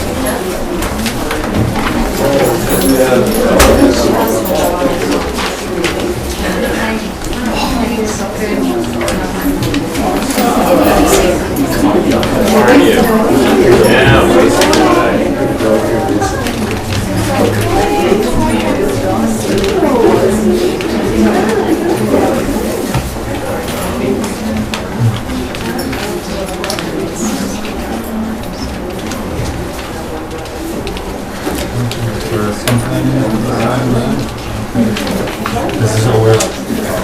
Yes, I think there may be some changes, but Donna is here. Hi, how are you? Come on down. What's your protocol, like come into? Sure, please sit. Oh, Please sit. okay, great. Didn't know if I needed to hear this. Hi, I'm Donna Henderson. Nice to meet you. Nice to meet you. Tom Freen, very nice to meet you. Nice to meet you. Thank you. Well, what I'm proposing is specific signage for 713 Main Street. I'm a permanent makeup artist. Most people want to think that it's body art tattooing. It's not the same. It's restricted to eyebrows, eyeliner, lips, and paramedical for breast reconstruction patients. So that's what I do. And my sign, I've bought a lot of domains because I can't decide on the name, but it's not going to, my name is Donna, and I thought, well, that would be cute, but it's not a good connotation because it can be misconstrued as poison. So we're not going to do Belladonna, it's just going to be Bella Studio permanent makeup, and microblading is a form. There are no blades involved. I've gone through this with the Board of Health. It's a series of needles placed next to each other, and they create lifelike hair strokes in the eyebrows. Okay, so I didn't bring a packet for everyone, but I did bring one, and it would be approximately 5 feet by 4 feet, which is the opposite of what is currently there. She's got a 5 foot by 5 feet long by 4 feet across. It's going to be on the same existing post, okay? And the only reason, this is my branded colors and everything is the same, because it's one big gray blob on the building. There's no way to draw attention to my business, and I'm tucked behind what's going to be, the lamp place is getting out of there at the end of this month. So I'm asking for the consideration of that. It's not neon, it's tasteful. That's my first consideration. My So other, is that the color we're talking about? this would be the color. It's a watermelon. It's a Pantone color. It's watermelon, and either it'll be a white lettering or black, depending on how it reads from my sign guy. I won't be able to tell until I see. This is my next part. Here's a different format. This would be for the banner that I'm asking for. It's a temporary banner that would go over to the right of where the entry is to the door. Can you show us on the, You know, I don't have a picture of it. What happens is the driveway comes down along the side of the building, and then there is a walkway. That in front of that is a ramp, and then there's the walkway, porch, and a porch above. So there's basically easily 2 feet by 12 or more, but I'm looking for 2.5 by 6 as a standard size banner until I put up a sign that would be 2 by 6, and it would hang from the top fascia of the upper porch.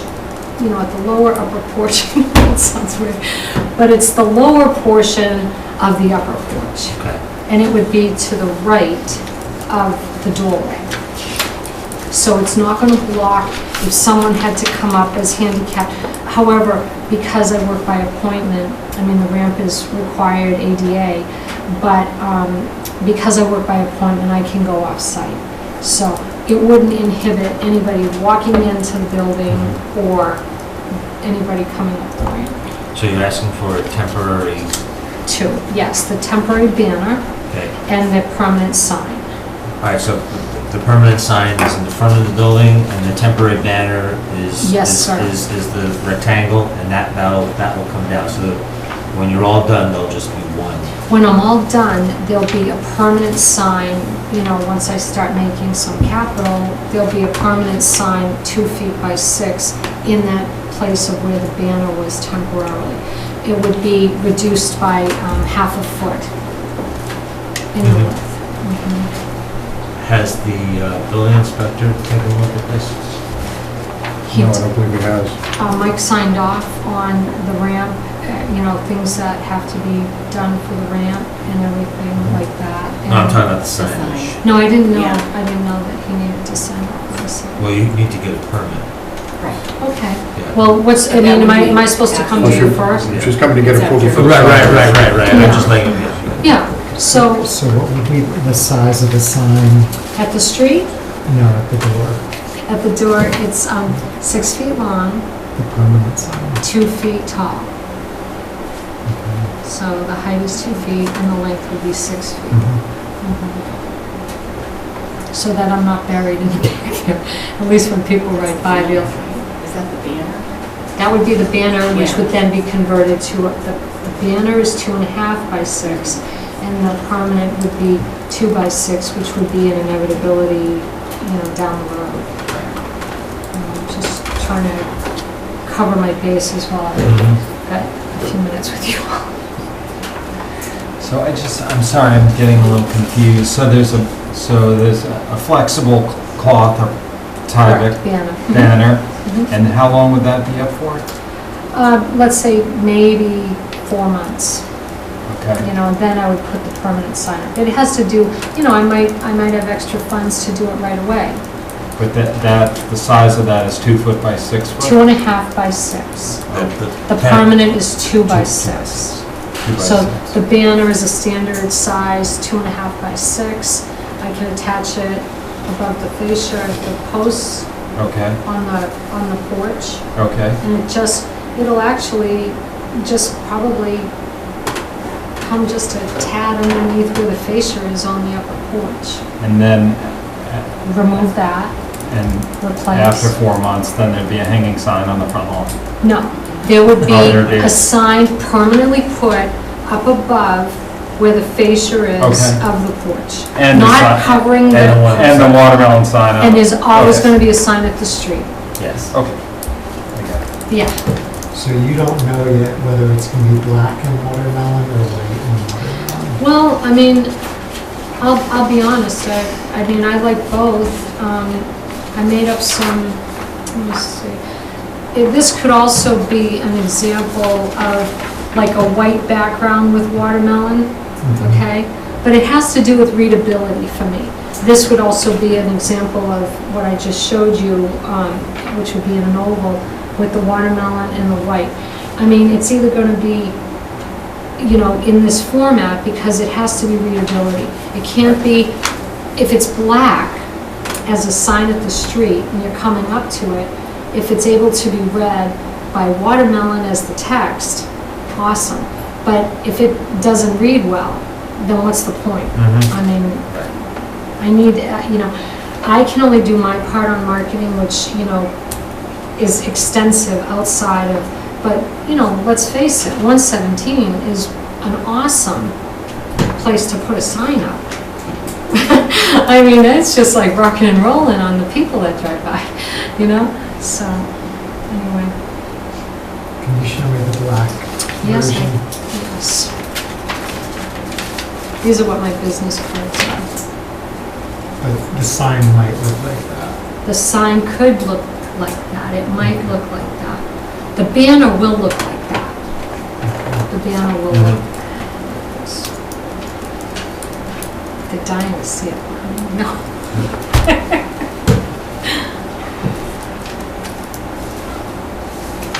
And that's it, and it just basically describes microblading and semi-permanent makeup. In the industry, we call it permanent, but it's really semi-permanent. It'll eventually wear off within 1.5 to 2 years, depending on different variables of skin. And that one will be on the side of the building, so it's not directly in front. And No. we're just here to vote on the sign, right? What, That's all. both, Both. please. Sign in the back. I'm asking for Yes, both. yes. Yes, and it is an existing pole that's already been approved for the current tenant that's in there. Right. Yeah, it meets all the requirements, the law, 20-foot setback, everything like that. So that's it. I don't have a problem with it. I don't either.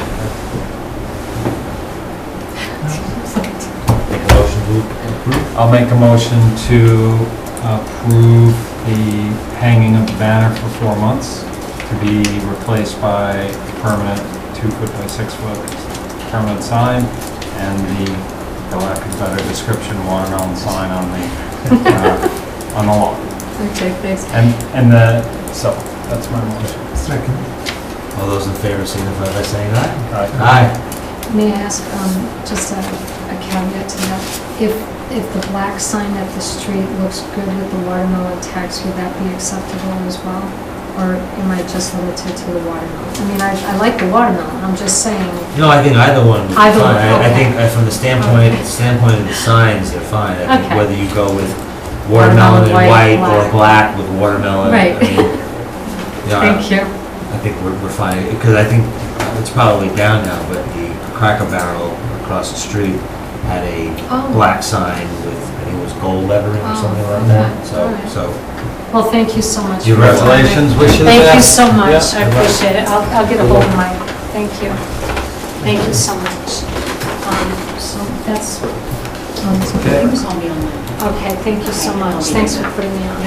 All right, next up on our agenda is to review the revised draft of the Bolton Board of Health broadcast policy. Mr. Slade, let's come down.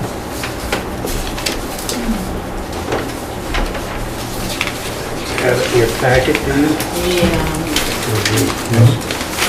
Insert, I would include the actions as well as any variance actions to Title V. Was the insertion, which Brandon asked for.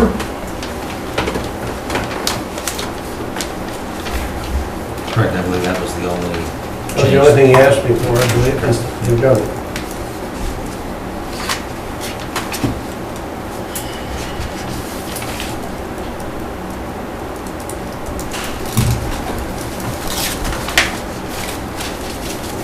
And another item of business, I have had a number of people wandering around out behind my house and across the street and the rest from the Department of Agriculture looking for longhorn Asian beetles.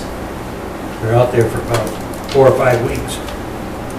We have a very extensive survey. And they got done a week ago and said they had found nothing. Well, that's good. Good. Yep, got some good news. I don't know if you're getting an official publication or not, but I got that from the crew leader Great. on the last day, thanking for hosting them. And they think, are they done with the town or for now, or? Well, they just choose an area, and then they've got another area in Ashburnham, and they just, we have, being so dry, it was very easy to walk through what's normally a red maple swamp. You can walk around in it. And the beetles like sugar maples and red maples. So swamp have the red maples, and then we have a lot of sugar maples around the edges. So I just looked at it as an ideal habitat for them.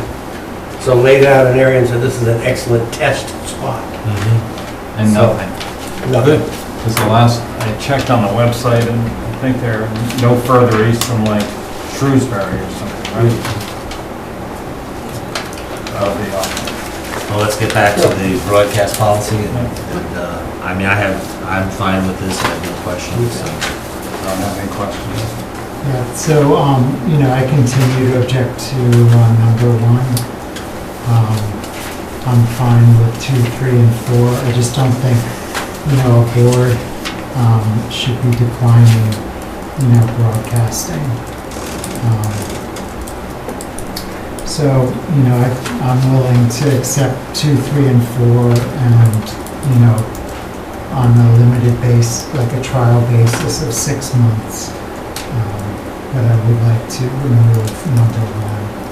I don't think it's necessary, and, you know, it goes against, you know, the idea of transparency in town government. I think there have been sufficient reasons given why number 1 should be included.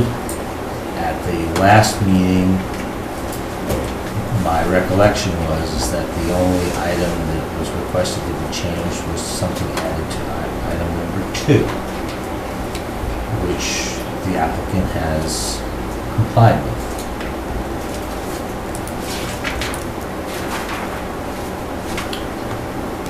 Question? Read off what item number 1 is. Item number 1 is the Board of Health will decline Bolton Access Television's offer to broadcast the twice-monthly regular meetings. And these were in situations where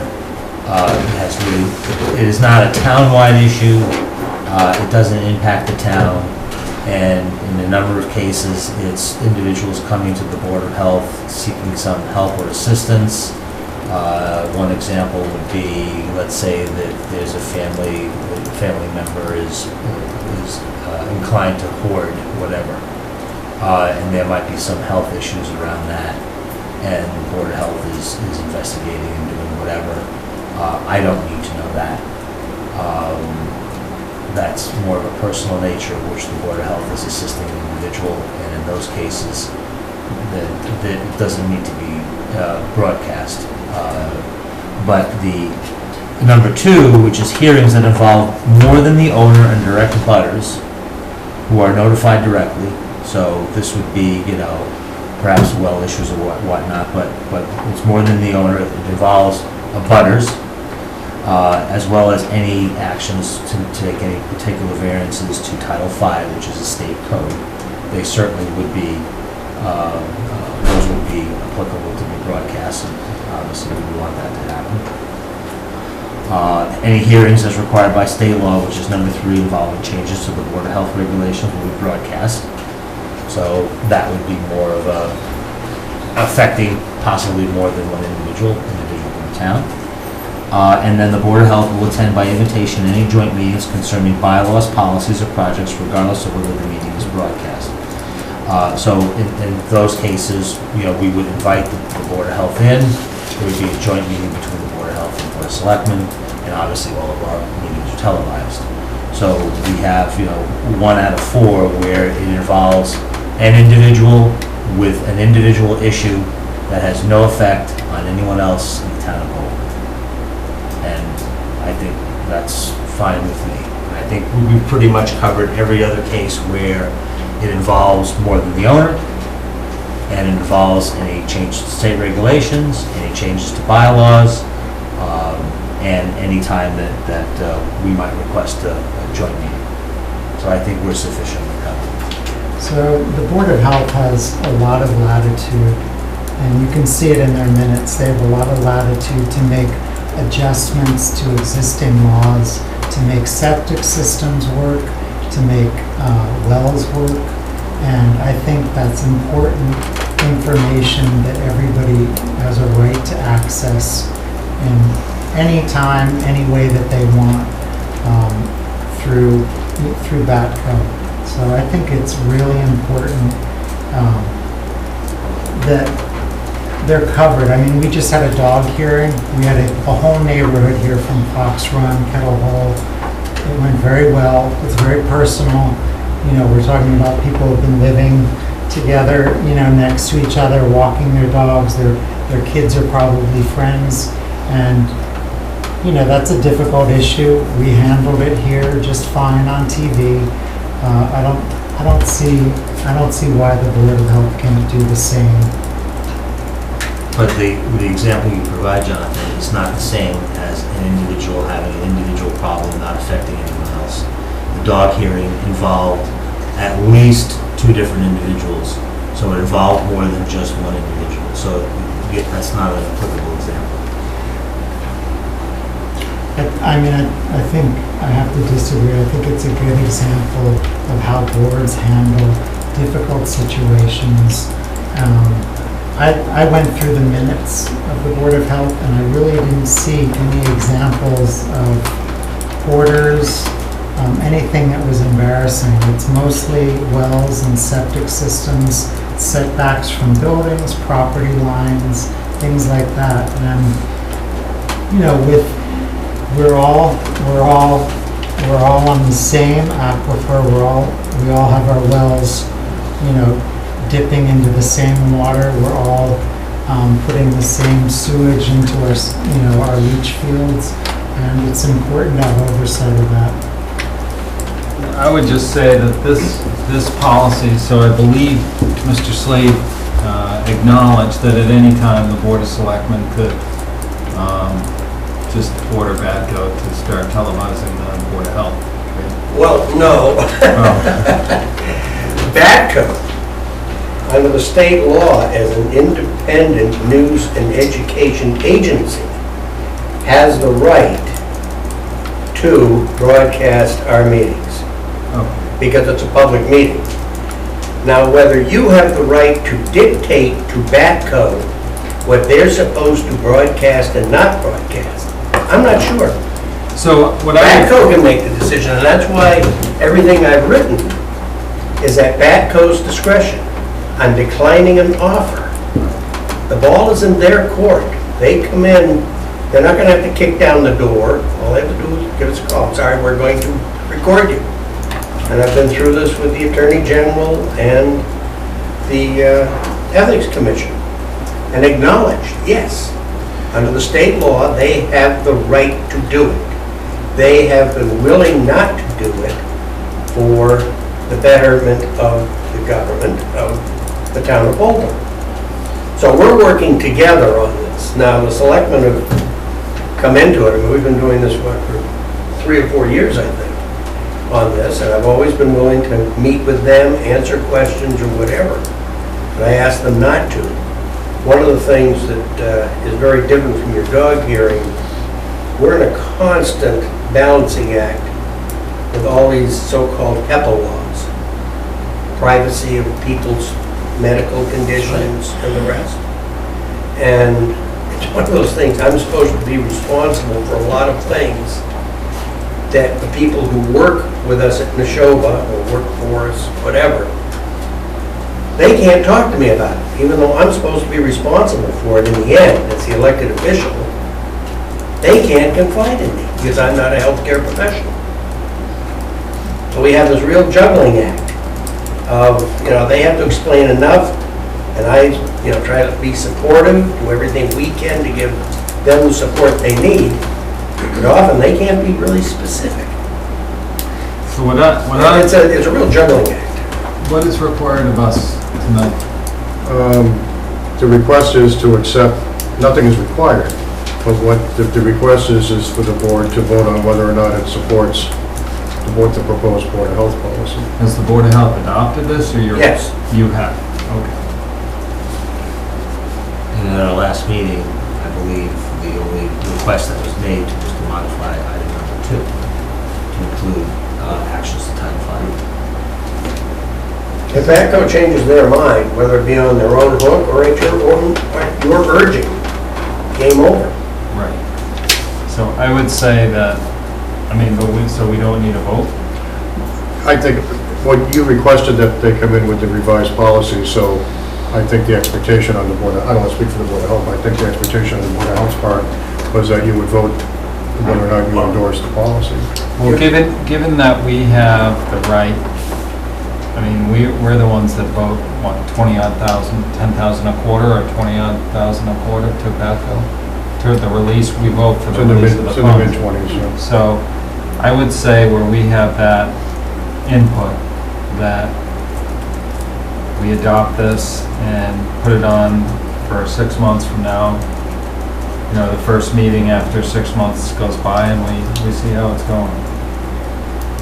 Because number one, whether it's there or not, it kind of really doesn't matter, because we can make the release of funds contingent on whatever we... I don't know you can make that statement. I don't know that I can either.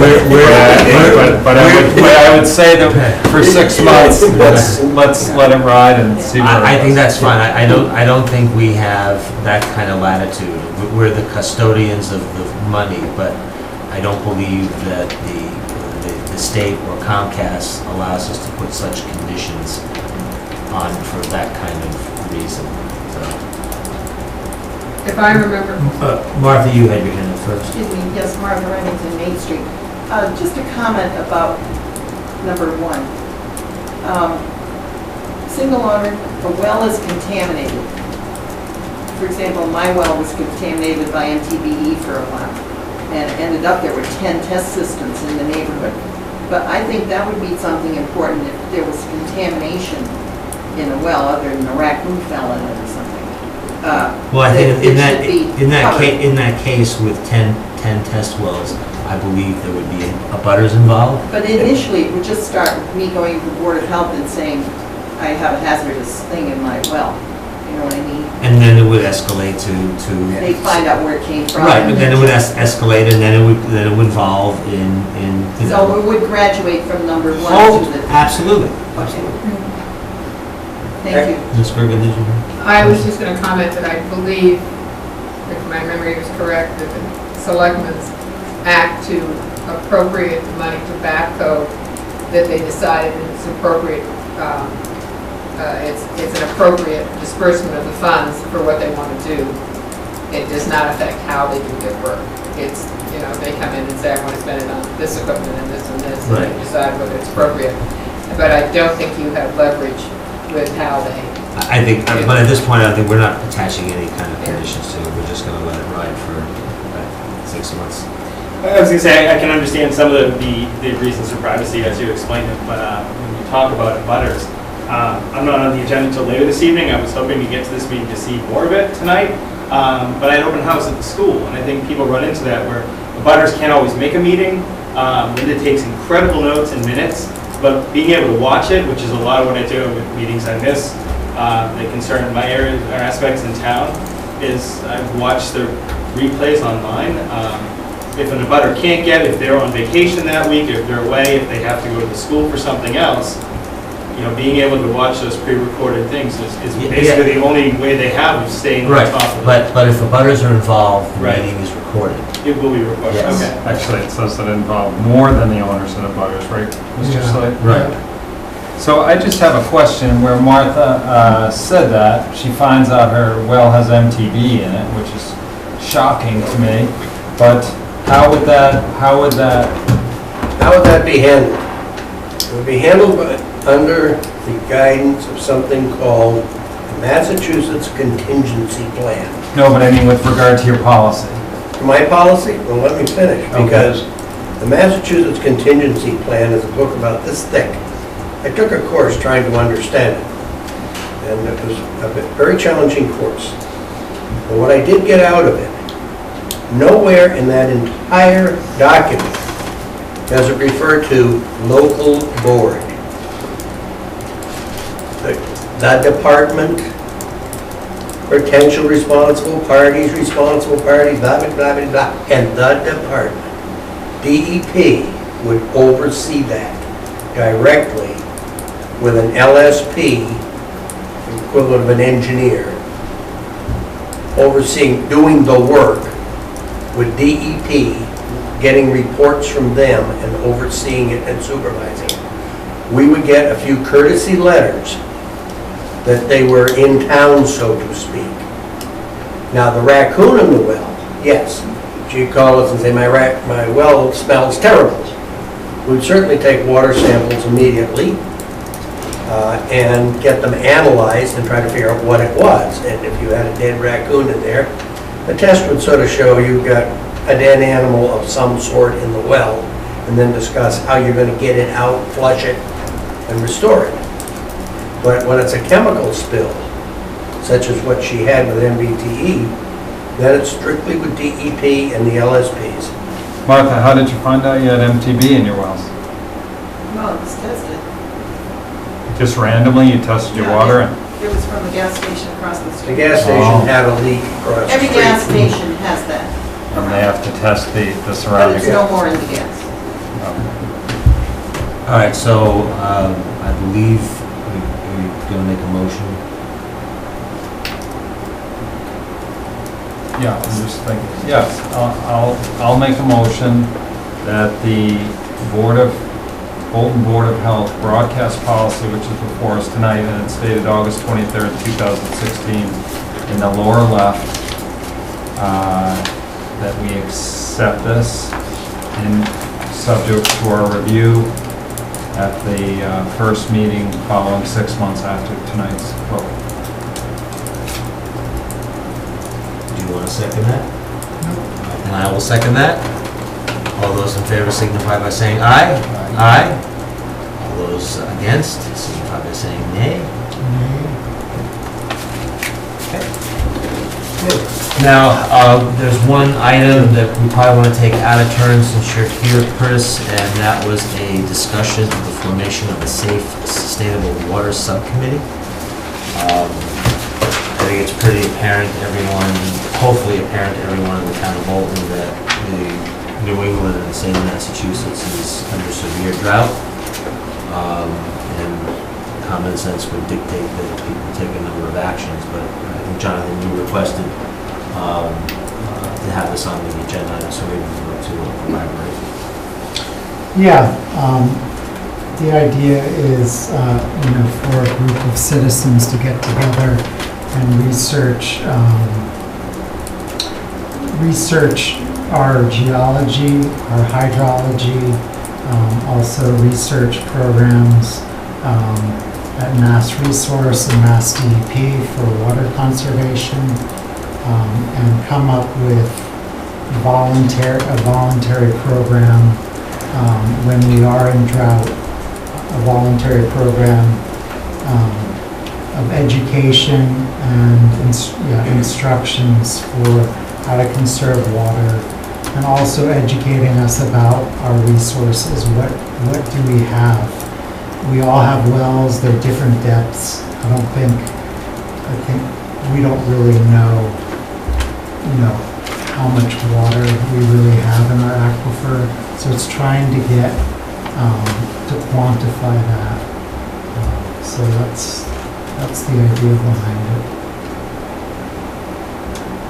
And I'm sorry, and just as a reminder for the public, at the direction of the Board of Selectmen, I did write and publish a notice that went out requesting people to voluntarily restrict the use of water, to not include things such as watering lawns, washing cars, and so forth. So the Board of Selectmen have made a public request due to the drought, asking people to voluntarily restrict their water usage.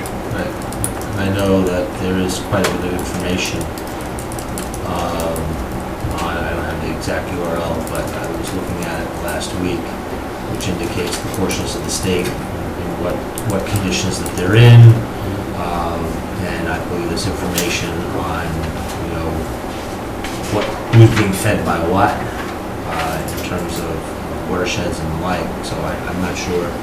I don't know how you measure how much water is down there. I'm not sure so this committee would have the resources to do that. So, yeah, while it's probably a good idea to let people know, I think one of the things that I've noticed, especially in light of some information coming that one person was having difficulty with their well. Just like in agriculture, somewhat the equivalent here is probably the watering of lawns probably is uses the most volume of water at any given point in time. And I hate to say this, but you can drive around a number of Bolton neighborhoods where the lawns are absolutely pristine, and the only way that those lawns have been maintained as pristine for this long is they've been watering them quite extensively. And I think, unfortunately, I believe at this point, the town doesn't have any jurisdiction to control private wells, and I don't know if at the state level they're going to do anything eventually to allow towns to impose mandatory water restriction and water consumption. I know that towns or cities and towns that have public water supply, they have that ability. But I believe, unfortunately, at this point, we do not have any legal recourse to restrict and fine individuals. But I think for those folks out there who have beautiful lawns, I think come and take a look at mine, and that's what your lawn should look like. So, if you want to, quantify a bit more of who would be on this committee, be happy to entertain that. I think, you know, having some concrete goals and what you're planning on doing would be helpful. Ms. Gergen? Also for Mr. Coop's information, he might want to go back to the long-range planning committee's report on the water and the aquifers in town. They did a fairly in-depth study of that. Might be helpful and help you answer some of your questions, even though it was done a number of years ago, it was still fairly detailed. Good So, point, and thank it talks about depths of wells and what part of town, and Where the aquifers are. yeah, and all that. Yeah, no, I mean, I think this could be an update to that and the master plan, you know, that could be part of the work. When you drill a well, you know, the information about the soils, the depth, the flow rate, that all gets registered somewhere. And so there is a lot of information out there. So, you know, I see it as kind of open-ended, and you know, people with experience, water testing, geology, hydrology, that's what we'll be looking for to be on this committee. And it was the subcommittee of the Board of Selectmen? Yes. One thing that I have observed for some years, this year sort of brings it out. We have had a policy that I know was supported by the American Rivers Association, that a dam was the worst enemy of a clear running river. And DEP came along and we want everything built for the 100-year storm. Unfortunately, most of the big structures down on our rivers haven't been rebuilt. But up here in the headwaters, we've rebuilt a lot of culverts and everything else, so we designed them for a 100-year storm. So instead of when we have a hard rain, that sort of sad culvert, have some water back up behind it or whatever, fill the swamp, and let it be recharged, we scoot it right down there as quick as possible through our 100-year storm calculated water flows as quickly as possible to the Atlantic Ocean. And we may have been on the wrong road if we're going to have a lot of droughts in the future. And this is what they used to do in colonial times. They put dams all over the place, mainly for water power, but it was to hold as much water as possible to get you through the summer. We may want to rethink this 100-year storm. This is something we're not going to solve on a one-town basis, but I keep it in our mind when we're talking regional stuff and the rest, trying to get a little different thought process. Yes, no, that's a good point. I mean, I think it's important, you know, I was talking to a geologist and she said that wetlands and forests are very important for recharging our aquifer. So it's just kind of looking at that more seriously and making sure that we are, you know, protecting our wetlands, not allowing them to be encroached on, trying to preserve as much forest cover as we can. All right. If we put together a subcommittee, we'll do anything we can on the Board of Health, help find information and the rest. There is a tremendous amount of information out there. It's just trying to find it and get a hold of it, because there's all sorts of studies have been done in this area. I remember we were designing the sewage system, the treatment plant for the schools. We had an engineer, I can't remember what meeting I was at, but he had some maps of going from Maine right down all the geologic rock formations and the different kinds of rock and what's under here and what we could expect. And there's a tremendous amount of information out there. We can just find it, get somebody to explain it to us. Perhaps what we could do, Mr. Chairman, if the board wants to go in that direction, I could work between meetings with Jonathan to try to put together a charge for the committee and a proposed structure, and then bring it back to the next I think meeting. that would make perfect sense, to get a little more definition of this. And then you could amend it if you wanted to, and then approve it at the I next think meeting. it's an excellent idea, important idea. So we'll, If you want to vote to move forward with it, and then I can work offline with Jonathan. well, why don't you work offline Okay. and with Jonathan, and then we can, you know, take a look at it and take the vote. That's a better way of saying it. Thank you. Save us one vote. Thank you, Chris. Okay. Next up on our agenda, and we're only running I know, and Ashley's. an hour behind, so we will need to keep things on point, is an update on Camp Virginia. Come on down. Hi. It's still there, right? It's still Thank you there for your report. for the time being.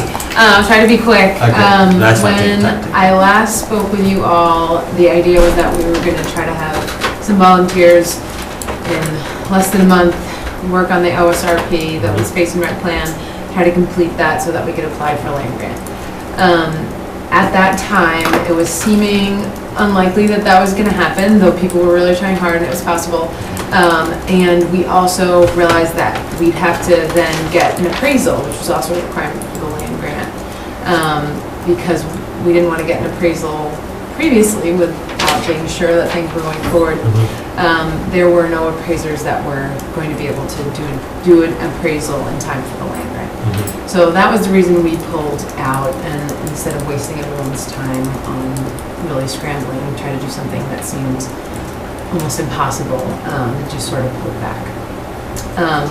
When I spoke with the Girl Scouts to break the news to them, they were disappointed and willing to hold out a little longer, but basically said that they would be putting the property on the market in the fall. They finally gave a solid figure for what they would need for a purchase price, and just said, let us know if you're able to cobble anything together before the fall. So the figure that they gave us was $975,000, which was significantly higher than what we thought we'd be able to get. The original was 800 grand, and now it's 175,000. Yeah. So obviously this isn't ideal, but I tried to sort of brainstorm, try to think of anything that would be possible.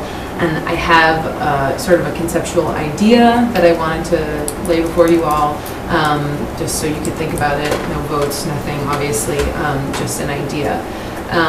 So the land grant that we were initially going to be applying for now has an allowance that gives the land trust the ability to pre-acquire land as early as April before the July grant cycle. They allow land trusts to do that only if they intend to do it to then convey it to the town after the town gets the grant award. So the idea is that SVT could step in, pre-acquire Camp Virginia, and I did talk to the Girl Scouts about the dates, and they felt like they could wait if they had assurances. So SVT would pre-acquire for $975,000. Perhaps we could negotiate less, but I think they're pretty solid at $975,000. Then the town would then apply for the land grant in the July grant cycle. So this is July 2017. And then once the grant award is made, which would be likely December 2017, then the town would then purchase the property from SVT. Because the only way to really make this work is if SVT is given assurances that the town would be able to reimburse us either fully or close to fully for that $975,000, which I know is a long shot. And because of that, obviously it would require a town meeting vote, probably a bond. We would wait until May or after town meeting to do any acquisition, so that we could see if that was a... Well, Mr. Chairman, Ashley and I have had two separate conversations about this, and just to try to paint the chronology if I could. And April, as Ashley mentioned, is a possible date, but then when I explained that our town meeting is always the first Monday in May, she's well, it could be mid to late May. So what would need to happen for an article on annual town meeting for this was, bearing in mind that the total sale price of the land is probably going to be $975,000 or very close to that. So assume $975,000.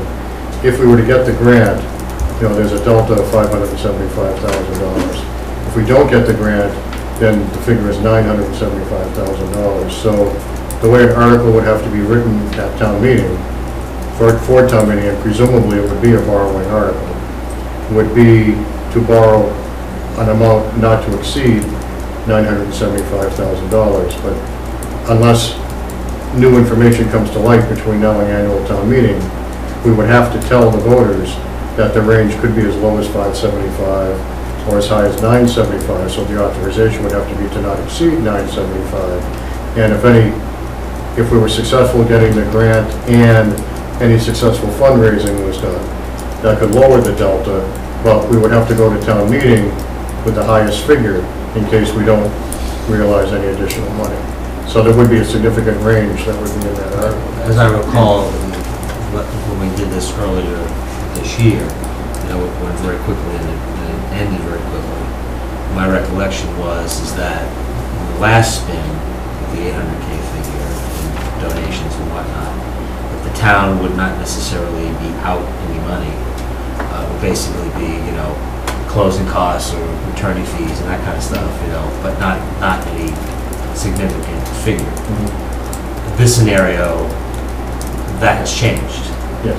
So if you pre-purchase and the grant doesn't come through, then you need assurances from us that we'll pay you for the whole amount. Yeah, so in the last scenario, it was anticipated that we could work on fundraising prior to land grant, see if we got the land grant and then go forward with the purchase. So the timing was able to let that happen. With this, we're sort of held, under the gun. So it's more of a purchase first and then see what happens. See what happens. Later. Yeah, and obviously whether the land grant comes through or not, we'd be working to apply for foundation grants and do a local fundraising campaign. But those typically we could raise $200,000 at the most probably. So it's not a huge source. Right. Because we also talked about potentially, if we fell short on fundraising, would be to carve out one or more lots. Right.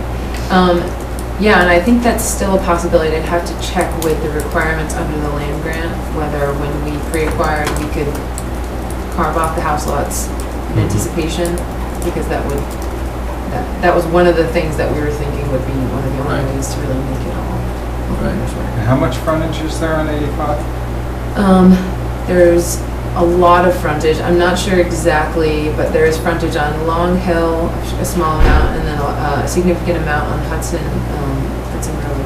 And I think in one of the plans, it looked like about 4 A&R lots at least could go in on Hudson Road. Obviously, there's a cell tower there, but which is not popular.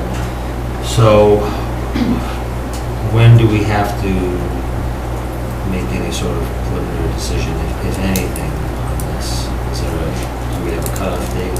Yeah, I mean, the Girl Scouts wanted to put it on the market in the fall. I think they've had interest, but if it's from developers, they probably move a little slower, do testing, things like that. So maybe we have a little bit of time. I can ask them what a drop dead date is, but it sounded like they wanted to put it on the market around now. So really, this was meant as an informational update for the board. I'll certainly continue to work with Ashley, and as things progress, we'll come back in. Yeah, I think their other option was a much more preferable option than this one. For all involved, I think, but this is the best I could come up with this time. Kind gentleman in the back, you had your hand up first. This is also Mr. Chairman, quick question. I should have done my homework before I came in. Any idea if this land is a chapter land? I don't think so. What was the question? Chapter. Any idea if this land is in chapter? I don't know the answer, but I don't think so, but I think we'd have to just double check that. I don't believe it is, but we want to double check. Yeah. Because the nonprofit status, I don't think they need to apply for chapter. I can't imagine that it is, but I don't want to say for sure. Yeah. I mean, it didn't come up, so, probably no, but we'll just have to double check. Ken Tripp from Meadow Road. I think this is a phenomenal opportunity. I was disappointed when it seemed to be dead before. If you're going to form a subcommittee, this is one I would really suggest that you do, to work with actually on this to try to make this happen. I think it's a unique piece of land, and it's an opportunity for the town. It's actually, when you think about it, it's actually a very multi-generational, multi-use sort of property. Because there's beach frontage, there are buildings that are there, one of which could be converted into a community center or a senior center or something like that without a huge amount of difficulty. And you know, we're talking earlier about impact on wetlands and things of that sort. Couldn't have any worse impact, it seems to me, on West Pond than to have a bunch of houses built on it, rather than have something that the town owned. I think it's important enough to put before the town. They can always decide to not do it, but I think it's important, and I think you would do well. It would help you probably to put together a little group who could work with people to pursue these options and to figure out how the town might use it, where you might get money, and all those other sorts of things that would go into it. No, I agree with you, Ken. I think it's a great opportunity, and to all your points. And you know, maybe something we should put to the town and let them decide. I mean, to tell them that they may need to spend $975,000, or probably more than that, might be a little difficult for the town to accept. But I do agree with all your points, and probably, you know, we should continue to investigate and pursue to determine whether it's viable. Because one of the things that we do have to do is, I would imagine, the update to the open space plan still has to occur. It does. Right, so that had just expired just prior to all this happening the first time, and then we put together a rush group to try to see if we could get it done in that, you know, 4 or 5 week time frame. And then I think, you know, any work has basically kind of been paused. Mm-hmm. So, well, we are going to be interviewing candidates for the conservation agent's position very soon. We have a list, we haven't finalized the interview schedule yet. So, you know, I think, do you need to go back to the Girl Scouts and say, you know, you've met with us and we're kind of deliberating, and you know, how much time are they going to give us before we have to say yes or no? I think that would be helpful to know what the deadline is, because if it's next Tuesday, I don't think we're going to give them an answer. You know, if we have some latitude, then I think, you know. And I'll see what they need, what form of assurance they need. Right, because I mean, you know, this is a classic. We have a second bite at the apple here, so. But you would need a PNS that said, no matter what the town need, I mean, no matter what the grant, land grant or fundraising, what would the PNS have to say? Yeah, I think so. The PNS would be between SBT and the Girl Scouts, but the town and SBT would have to have some sort of contract or memorandum agreement. And what would that memorandum be? I think it would have to say that we would be fully reimbursed, or at least up to a certain amount reimbursed for that 975, regardless of whether the land grant comes in or not. Otherwise, we have a revolving fund that we can use, but we need to know that the funds come back in.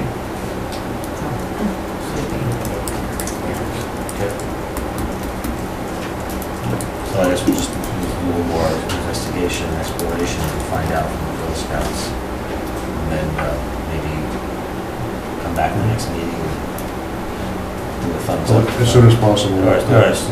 We'll invite Ashley back in for an update, and we'll be working, obviously, in between meetings. Super. Great. Thank you. Thank you very much. Good to see you. You too. Next up on our agenda is an update on the Wilder Road culvert. Mr. Brown, would you like to come down?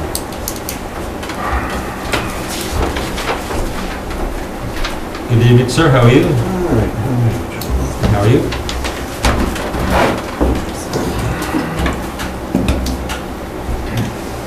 All right, I think when we left, I mentioned there was a price of a 42-inch pipe mentioned. And I checked with 3 companies, Old Castle, CSI, and Situate Pipe.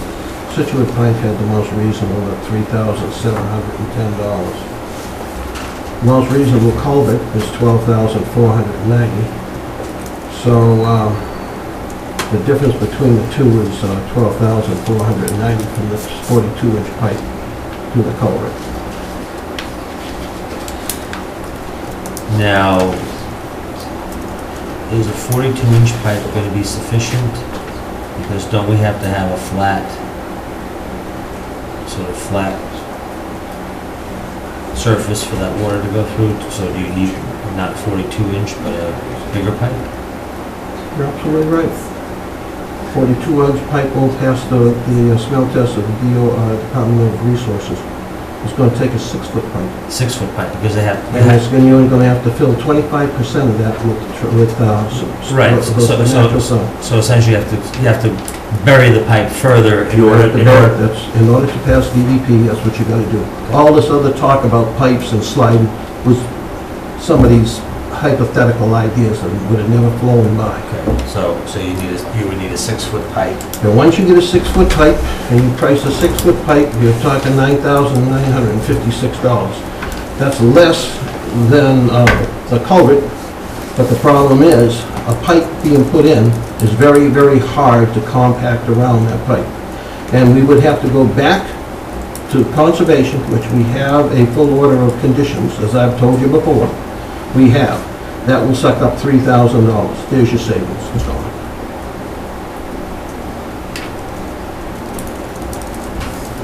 So there is no savings. The Department of Environmental Protection wants the culvert, wants the box. They want a natural bottom, and they want it wide, so the flow is slow. All pipes that are smooth bore, that are slip lining, could be out in the future. They move too fast, and they don't have that natural bottom, so little creatures can crawl through and whatever. The only thing they'll accept is either one of the two. That's it. Correct? Well, I have a little different story. I talked to Greg Roy today. Yep. And my understanding from talking to him was that they presented the Town Conservation Commission with the 4-foot by 5-foot box culvert in there. And so the order of conditions issued with the terms that are in them now. But that, and he also offered to meet with people, which I think is a good idea, but he did not mention anything about there being a DEP requirement for a 5-foot culvert. It comes under the Department of the Ecological Restoration. And the specifications for that culvert come from them. Okay, he didn't say that. That's where the specs come from. And that's the specifications he uses. But I have one question that why are we going from a 2.5-foot by 3-foot culvert, which is there now, to a 4 by 5? Because I'm going to bury half of that culvert. I got to bury that culvert. I bury that culvert and fill it full of dirt. And it's the cheapest way to do it. The other way is a 3-sided culvert that's put on a foundation. You pour the foundation, you're going to wait weeks, then you're going to put it on. The 3-sided costs me more than the 4-sided. The 4-sided, I will put it down, and I fill half that culvert full of dirt. That meets the department requirements. Okay, now Greg, I talked to Greg today. And if you, the set of plans you have shows that. Shows that culvert buried. Okay, he didn't say that. That culvert is buried. You fill it to a certain point, and then that gives you the natural bottom. If you go the 3-sided or you go the pipe, it's going to cost you more than that 4-sided culvert that I designed. With a removable top, they bury it, they put it in, they fill it, and then they put the top on it. And you fill it in. And Carol, are you saying that once it's filled, it's roughly the dimensions it is currently? That's what it'll be.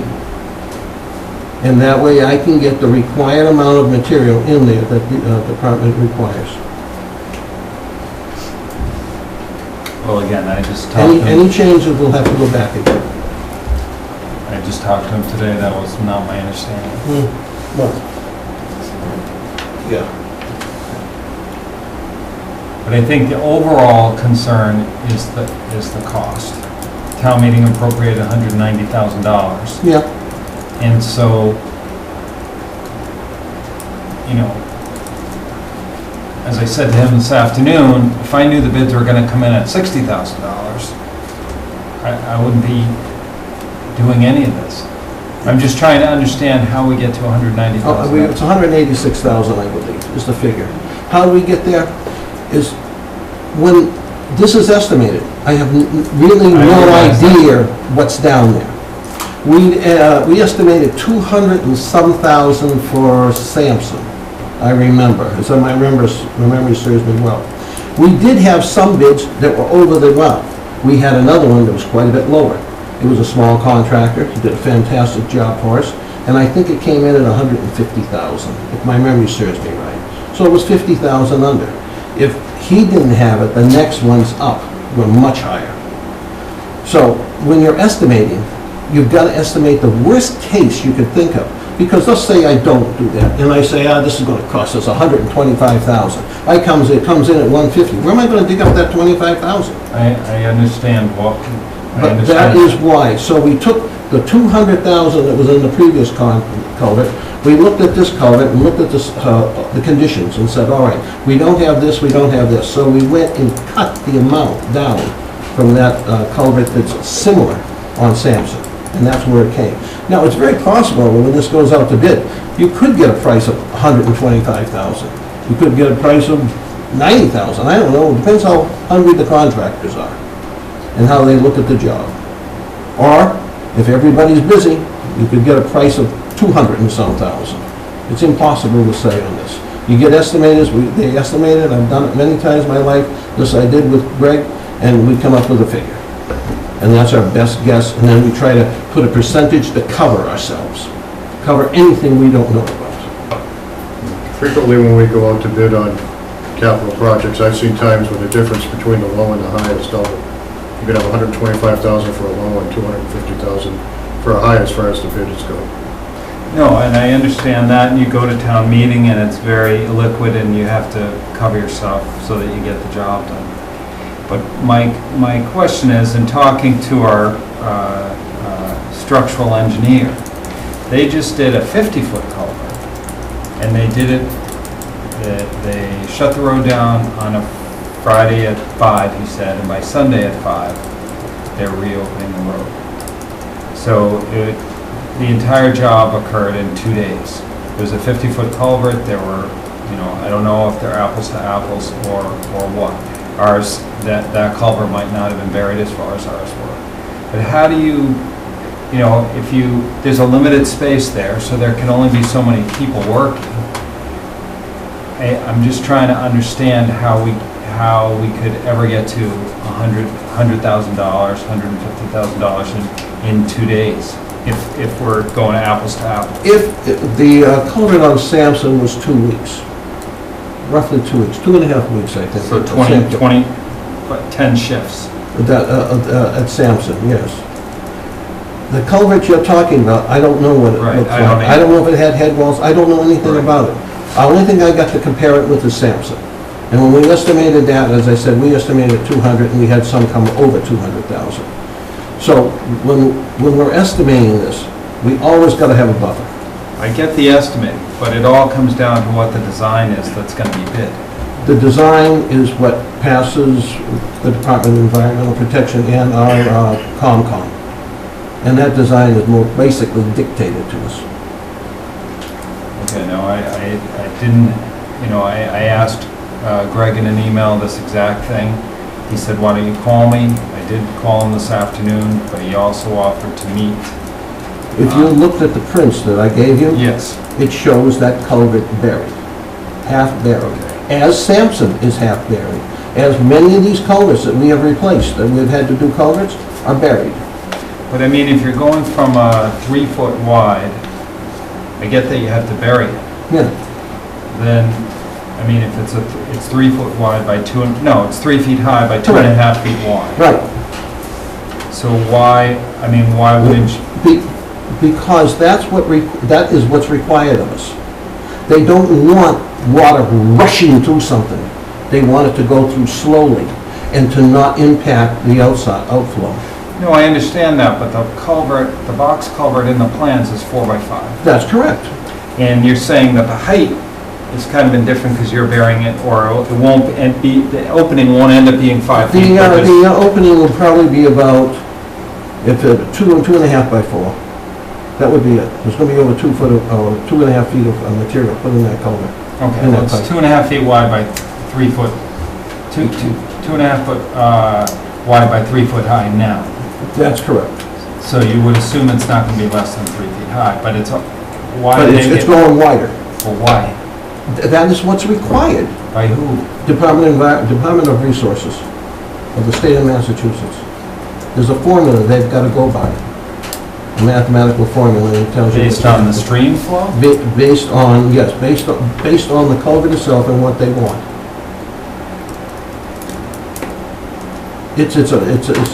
I can't explain it to anybody. That is the requirements. And again, my only concern is getting to the bottom of what is this project going to cost us? And the only way you're going to know that is bid is to bid it out.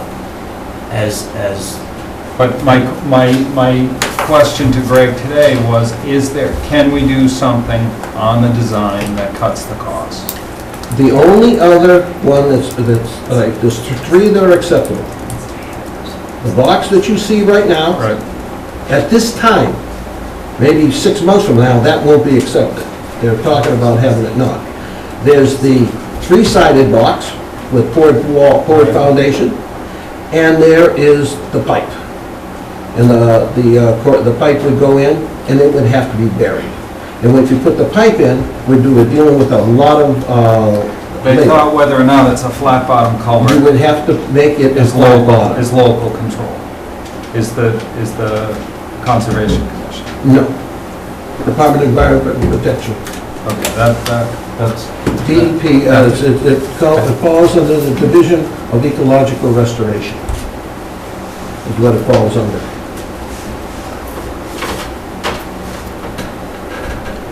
But is there other aspects of the plan for this that could reduce the cost? Like doing it in a weekend, like they did in No, that would be up to the contractor. That would be up to the contractor to bid it. And how, you can't specify to a contractor how is he going to do it. You can give him the plans, and it's up to him to do it. And if they can do it in 24 hours, they're going to do it in 24 hours, of course. But they're not going to do that one in 24. You cannot specify to a contractor how to do his contract. That's up to him. You give them a set of plans, and believe me, they'll figure the most economical way to do it. I think what you're hearing, Tom, is that the other options don't provide any cost savings. The design is the design. I believe Harold has gone through, and there's no cost cutting or cutting corners on this. And I believe also, given that town meeting approved this earlier this year, the plan was to have this culvert done before school started. Given that we're now in September, by the time this gets put on the central register and everything else, the earliest that anything could happen would be November probably, and that's when the asphalt plant shut down. So effectively, this job cannot be done this year. So it now has to be done sometime in 2017. And I believe I've had a conversation with you that the requirements may change in the subsequent months, so that what we have now may not necessarily be adequate, and we may have to go to a higher standard, which will cost more. But unfortunately, that's not in our control. I mean, it's just, we're not going to get the project done now, so it's going to be done next year. So there may potentially be a roll of the dice as to whether or not it will have to be redesigned. Harold, if you were given authorization to move forward tonight, do you think it's out of the question to be able to get it done this year, or somewhat unlikely, or what would your guess be?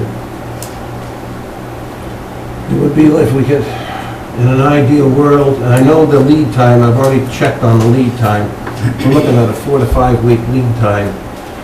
And it's going to take us at least 3 weeks out to bid. That's 7 weeks. It would be tighter than tight. And then we're going to be subject to whatever the weather is. Because as we go further into September, we start getting into our rainy seasons. Hopefully. It doesn't rain anymore. Yeah. Until we have to put. You have to look, if you want to investigate this and hold us off, I suggest you read the Massachusetts Stream Crossing Act, and you go to, and read from the Division of Ecological Resources, and they dictate exactly, they tell you exactly the standards you've got to use, and then those are sent, our conservation sends to DEP, and DEP can either accept or reject. And even the smooth bore culverts, you remember us talking about those, the slip lining? Well, now they have to go to Army Corps of Engineers. They want to phase those out and only have one type of culvert, the natural bottom. I could forward that paperwork to you if you'd like. Madam, I just talked to Greg this afternoon, this didn't come up, but it wasn't that long of a conversation, and Well, he goes to the Sure. same standards I go to, and the same formulas applied. The only place we differed was on the size of the, which is just a side note, on the size of the pipe, and I believe I said 5 foot, he said 5'6", and it's just a mathematical of how you figure the math. So we came up with a 6-foot pipe and burying half of it. Bury at least 2 feet of it. 2.5 feet is what you're going to bury of that pipe you're going to fill it. So you can have your natural bottom.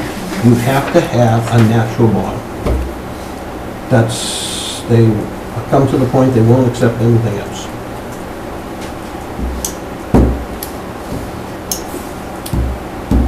So what is the wishes? 60 grand. Yeah, that would be a nice one, but I don't see it, but that would be nice. We have something else going to get bad against us. Look at the time of year.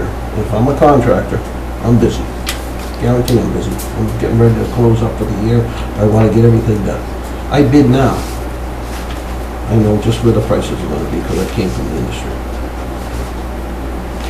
If we could have bid in the spring, hopefully they're hungry. The prices are down. Now, I guarantee I put a nice number in for you, for myself. Well, I'll be interested to see how it goes.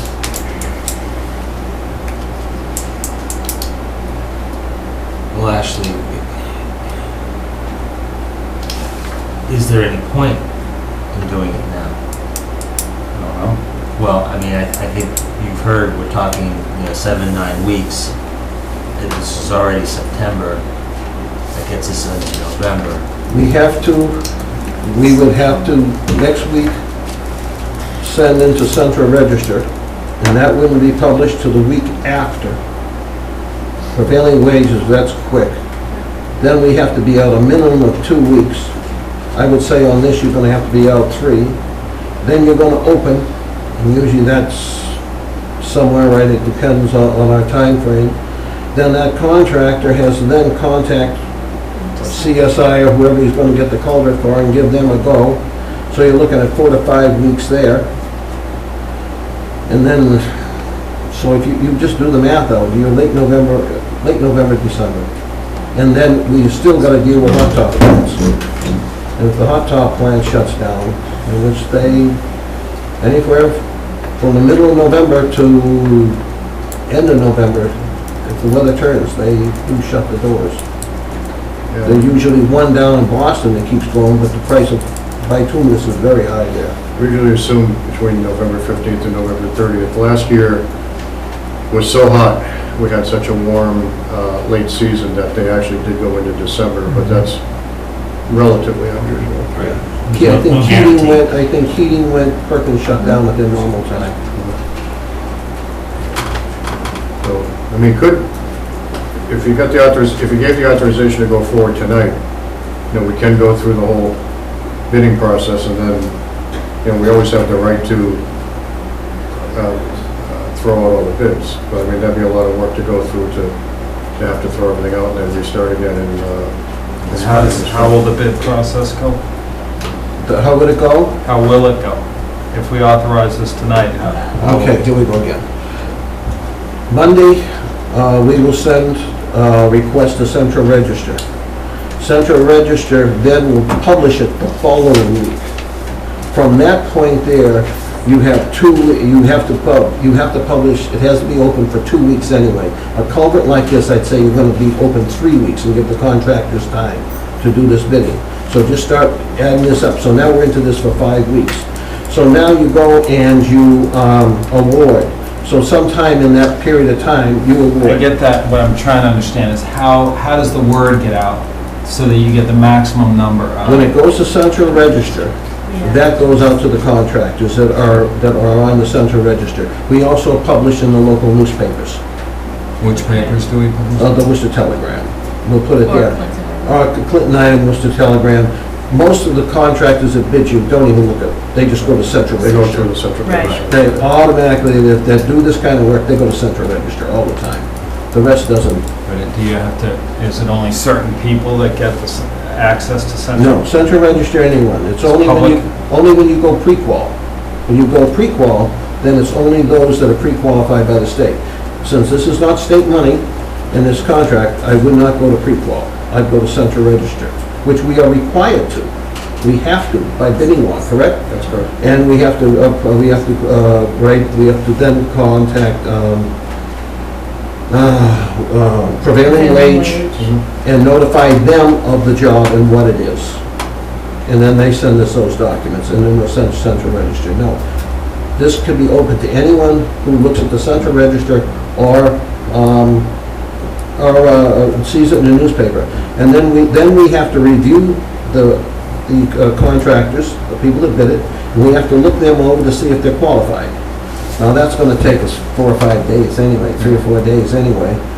So if you just start putting this timeline together, pretty soon we're out about 10, 12 weeks. Any contractor of any size monitors the central register. No, you get the maximum exposure by putting it Central. Central Register does, yeah.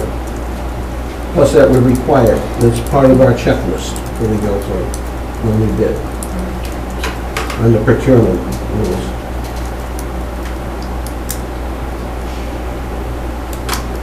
So it's a race against the weather this fall, or we could put it off till next spring and maybe it'll be, the specifications will be different. As long as we still have the open, I think we'll be all right. If we went back with the change, that's when I think we may be opening Pandora's box.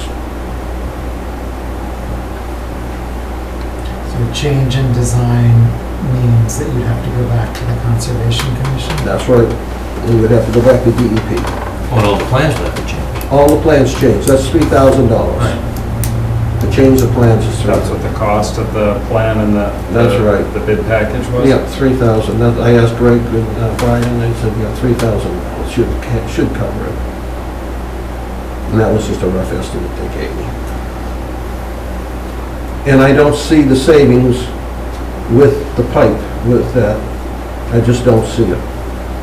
Because you have to go to a 6-foot. I have to go to a 6-foot pipe, and the compaction around the 6, if you can picture something that's round, and now you're gonna put dirt there, how are you gonna compact on the sides of this thing you can't even get to? Because exact same thing happened, and I knew it was gonna happen on Long Hill. I don't know if anybody travels Long Hill. Long Hill, all at once, there was a big dip that formed. I kept telling everybody it was frosty. I knew it was frosty, and I knew it was dirt settled. I expected it to, because we couldn't compact around that pipe. We used a pipe there and filled it. We used a much larger pipe, which we owned, so I used it and filled it, and they okayed it then.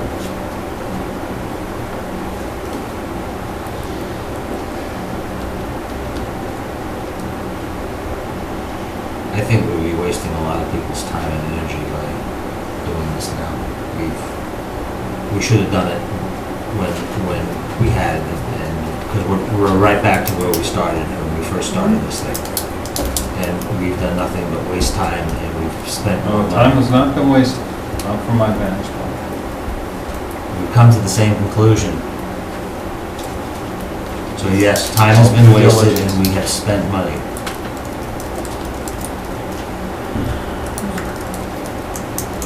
because you don't listen to the people who know what they're talking about. It's not due diligence. Yes, it is due diligence. I beg to differ. I have a right, I was elected, and part of the reason I was elected was for transparency, and that's what this is. Delving into this issue where $200,000 of taxpayers' money is going to be spent, and if I have questions, I'm going to ask them. That's my job. That's what I see as my job. Why didn't you call me and ask me? We could have sat down and I would have showed you. You went to all the engineers and went right around everything. You never Engineer asked, drafted the you plan. never asked me one question. Well, that's not true. That is true. What isn't true? This is the third meeting you've been at. That's the meeting, but in between meetings, you were going to see other people. Why didn't you come down? Oh, everyone you talked to called me. Well, I'm sorry they did that.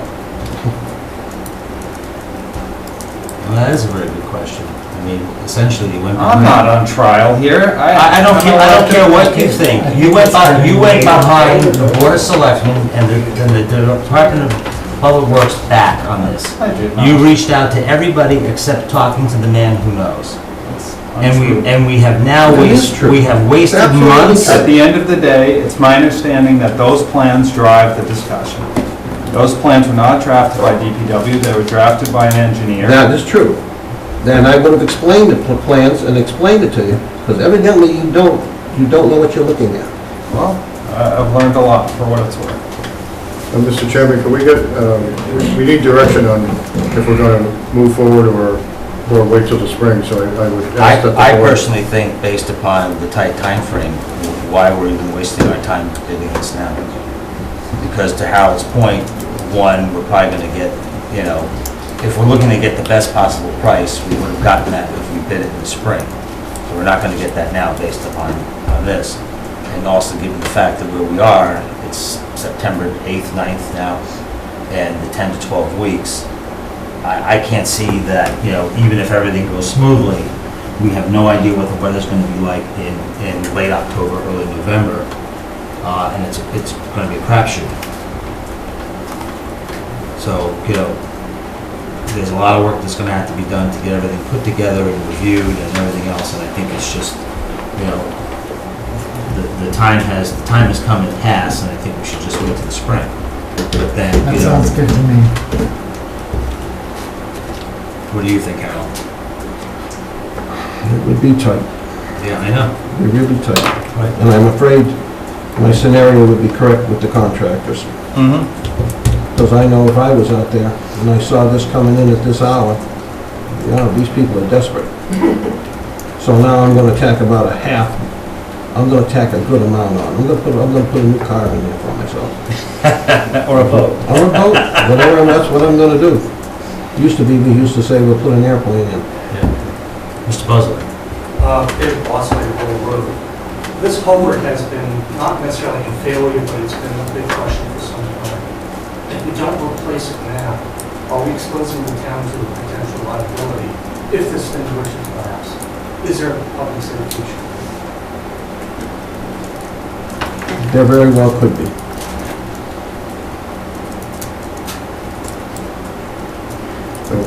I mean, we'll do whatever the board asks, but I think we need direction one way or another tonight, so we know if we're moving forward or if we're going to tee it up in the springtime. Right, well, if it was my druthers, we should do it now. But unfortunately, we have, the time of the year is against us. So we may go through all the motions and we're not gonna get anywhere. So, I mean, we run this sort of the double-edged sword of going through all the motions and not being able to get it done. And to your point, you know, there is always a potential liability out there. And if we can't get it done before the end of this year, then we have that potential liability on our hands. That liability can be handled by putting a plate over. If there's that feeling that this is an imminent failure, and I have yet to see that in writing. I've yet to see the word failure in writing. You had two engineers, and what did the mechanical engineer, what did the structural engineer put in? It said they think it should be replaced. That's a different scenario. If there's a public safety issue here. And why is the road sinking? I don't know. The culvert is tiny. If it collapses, there's not going to be a catastrophic event. Well, you dream a lot, don't you? Okay, why don't we, I'd like to make a motion that we put this off to the spring. Now, let's go back to your plate.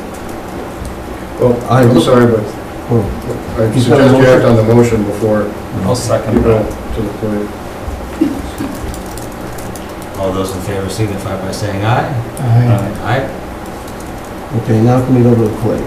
No, let's just move on, it's getting late. No, no. I think it's important we talk about the plate. The thing is, was I looked into that. I don't have the plate to do it. I looked into it, and the longest one I could get was a 12-foot plate. 1.25 inch steel, 12 foot. And to take the, and to recycle the road, take the material up and put the 2 plates down that would stop the drop. I had another contractor came and I ran the idea by him. Believe me, I've been thinking about this. The only problem is I can see a lot of other things that could happen. Can't you rent a plate? Because no one will rent us a steel plate. I mean, I don't know, I'd have to contact ET&L and see if I could get a plate rent. I think Hertz does, now that you mentioned it. I need a 12-foot rented, but where am I gonna dig this funds up? Because I'm gonna have to tear the road up to do this, to get that underneath. Mr. Chairman, you have a question on that?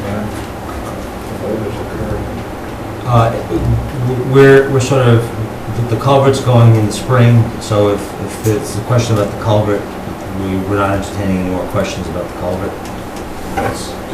May I comment? Certainly, please keep it Bob brief. Russellini, Wilder Road. I guess I'm the guy that got this ball rolling way back in May when I thought. Could you speak up?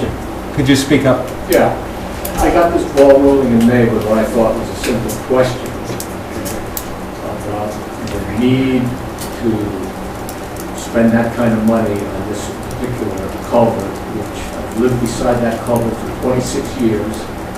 I would best describe it, it serves an intermittent stream flow. The risk, obviously, there is some percolation of water on the edge getting through. If you do something with the drainage, you minimize that risk. Mr. Brown, as you well know, road plates, there are companies that are in the business of renting road plates. You can buy them or you rent them. It's not an impossibility if that in fact is a question. And then one last question. In essence, in May, did we know in May that all of a sudden, in essence, RCP pipe, for example, sounds to me like it's no longer permissible in the state of Massachusetts? Is that a true statement? It depends on a particular culvert and where you're using RCP pipe. For a culvert, the way they're phasing that out. They want they want is 3-sided boxes. Situate Pipes knows they're out of business. No, they're not. Then they want a natural bottom, is what they want. We're not going to discuss the design of the culvert anymore. The question about the plate is that it costs money and engineering work to do what they need to do to the road. That's not in the budget. It's a valid question. Because the money's going to have to come from somewhere, and it is not currently in Mr. Brown's budget. That was the discussion point. I think we're done with this particular topic. We'll see if we can get some money. All right, next up on our agenda is a recommendation and vote on the open lieutenant position.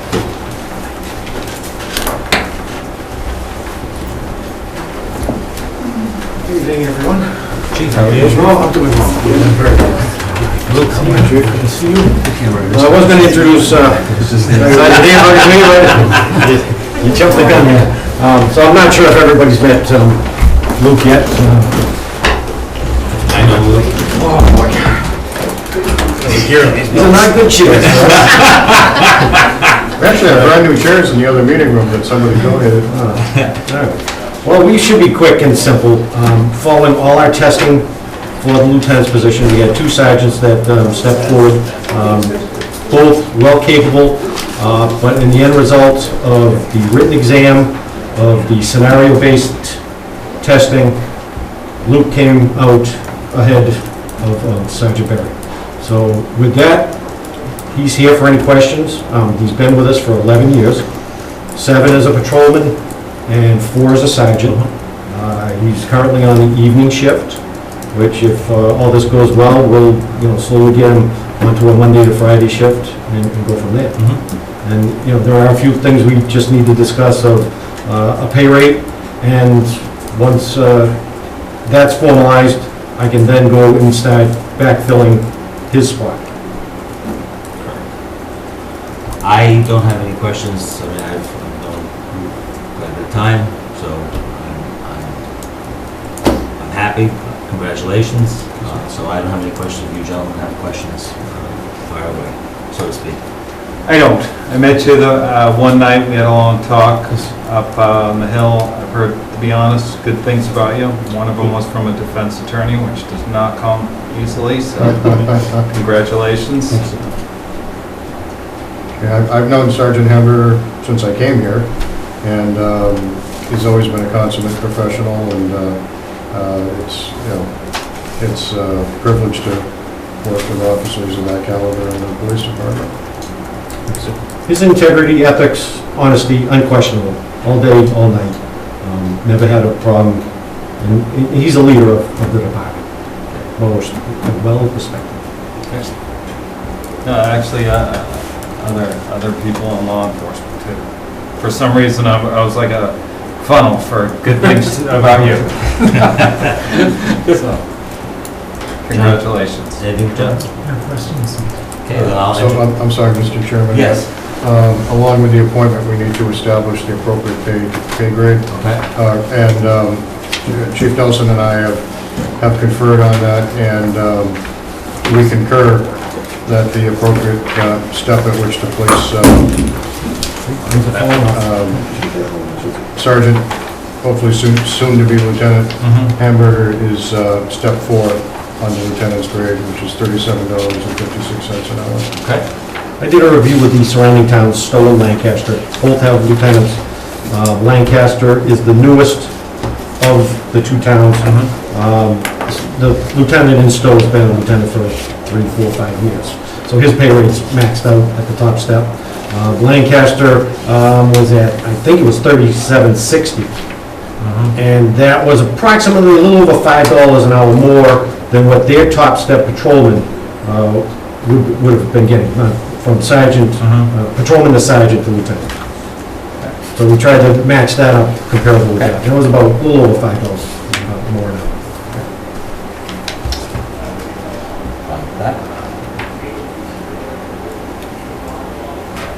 So I'm sorry that he gets where he is now. It's a $5 an hour increase. It's just a little bit over $5. He's $31.93. Goes to 37. 37.56. 32.550. And in the comps that the chief referenced, for example, the recently appointed lieutenant in Lancaster would be making 4 cents an hour more than what we propose to place Luke at. Okay.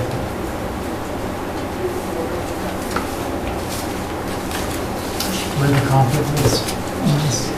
Oh, I sent them to Dawn. Yeah, I've got it. Yeah, I sat down, I didn't make copies, but by all means.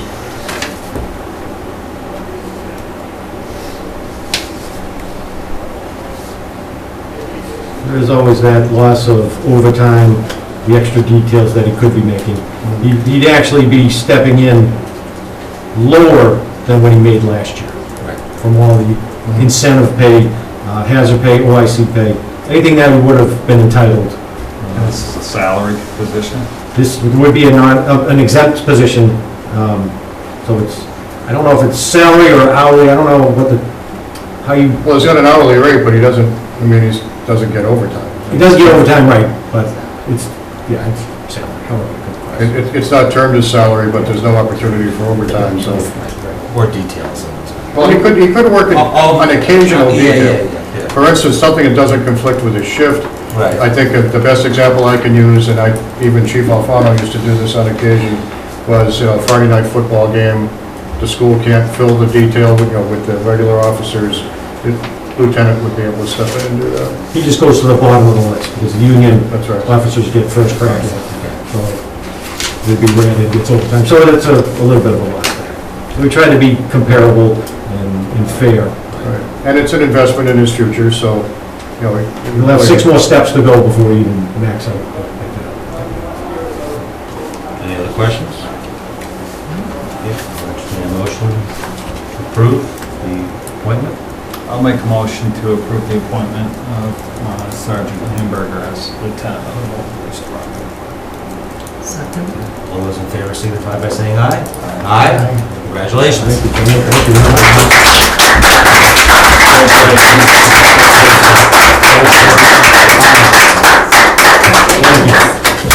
So that will mean, if everybody is agreeable, and where I've put this matrix together, having 12 officers, now I open up a slot. It's not a new position.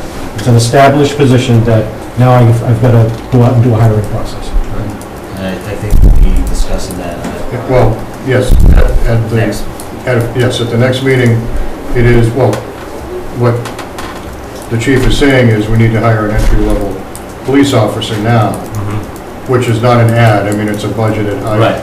But what we would come in and discuss at the next meeting is with one of the 2 sergeants now become a lieutenant, we would have somebody eligible to be promoted Correct. into this approved second sergeant's position. Right. And that's something we would look to come in and Existing, discuss. right. The existing position, so that would be Right. something we'd look to come in and discuss at the next meeting, Okay. not tonight, which is why the chief is sharing that matrix with me. Right. So by me moving up, Luke moving up, everybody moved up, so at the bottom, number 12, I've got to find a new bottom to put in that spot. But we won't advertise it as a new bottom, right? We won't just say we have an entry level position. We'll dress that up a little bit. Understood. Gotcha. All right. Excellent. All right, thank you very much. Thank you. Have a good night. Thank you. Would you like me to do the town administrator's report again? No, I think, no, that's fine. Next up under Selectmen's business, I asked to have something put on at the beginning. The title of this is Operating Norms for the Board of Selectmen with Other Boards and Committees. And a couple of instances, but one came to my attention over the last week and involves, no names are going to be mentioned, no details, just to provide examples as we move forward. An individual town resident that reached out to the superintendent, new superintendent of the school district concerning a particular issue revolving Chromebooks that are being distributed to the high school kids. And the point that I'm making is that in emails some or all of us were copied on, the individual somewhat represented himself in such a way that would have implied that he was tasked by the selectmen to report back to us concerning what was going on with this particular issue. I just wanted to remind everyone, and more for the citizens out there, is that we rarely, if ever, will delegate the board's duties and responsibilities to a private citizen. And certainly in this particular case, the issue that the individual was conversing with the superintendent, one, had never been brought before the Board of Selectmen, and it had never been discussed with the Board of Selectmen. So the individual is somewhat misrepresenting himself as portraying himself to be an agent of the Board of Selectmen. It would only be an extremely rare circumstance, and I mean very rare circumstance, that the Board of Selectmen would delegate their responsibility to a private citizen. So I just wanted to point that out. Where do we see him representing himself as an agent of the Board of Selectmen? In one of the emails back, he was planning on reporting his results back to the Board of Selectmen, thus implying that and also copying us on the particular issue. I just wanted to point out that, you know, we typically will not, or rarely will not ever do such a thing. There may be a rare occasion if there is Martha, you can put your hand down, I have a little more to go. Instances where we might appoint an individual to a subcommittee or board or a liaison or something like that, but I just wanted to make sure that, you know, any individual that's purporting to potentially look like he's an agent of the Board of Selectmen, certainly in this particular case was not. Mr. Chairman, I've read those emails and I've talked to that individual at length. I think his concerns are very valid and justified. We're not discussing whether his concerns are justified or but valid. I've seen nothing where he represented that he's an agent of the Board of Selectmen. I am merely pointing out that it could be construed by certain individuals, and I'm just giving it as an example. I am not discussing the particular issue. I am not saying that the concerns are not have any validity or not. That's not the point of discussion. I'm merely pointing out that a private citizen is not delegated to be a representative of the Board of Selectmen. It rarely is. Second instance is just to remind everyone that the Board of Selectmen acts as the Board of Selectmen when we are in open meetings such as this, when we have a regularly scheduled Board of Selectmen meeting. And that any one of us, any individual select man or select woman cannot and should not represent themselves as a selectman and either ask, require, force, or demand any information, documents, requests for meetings as an individual. In any circumstance where a select board person is making that, they're making that as an individual, and they're not representing the Board of Selectmen. So, you know, if there's any instance where something is needed or requested, then that would be taken up in a public meeting, and potentially a vote would be taken to take some action or to make a request an individual. And that would include town employees, members of any boards or committees in town, and certainly any individuals that work for the district. So I just wanted to, just to let everybody know that you know, we act as a board, and outside of the Board of Selectmen meeting, we do not have any authority to represent ourselves as a selectman and ask for or demand anything if no vote has been taken inside a public meeting. So I just wanted to put that out there. That's all I have to say about that. Yes, Martha? Mr. Chairman, I was just wondering if that might better be with other boards, commissions, and committees. Because, you know, we have a lot of committees, but we also have commissions. Absolutely. You mean the whole thing. Right. Thank you. Thank you. Are there any other questions on that? Let's move forward. Family I movie. just have a question. There's only two other selectmen here, so I'd like to know what that was in reference to. I just wanted to point it out as a general topic, but if you would like me to elaborate, I believe both of you gentlemen have contacted the superintendent on different issues.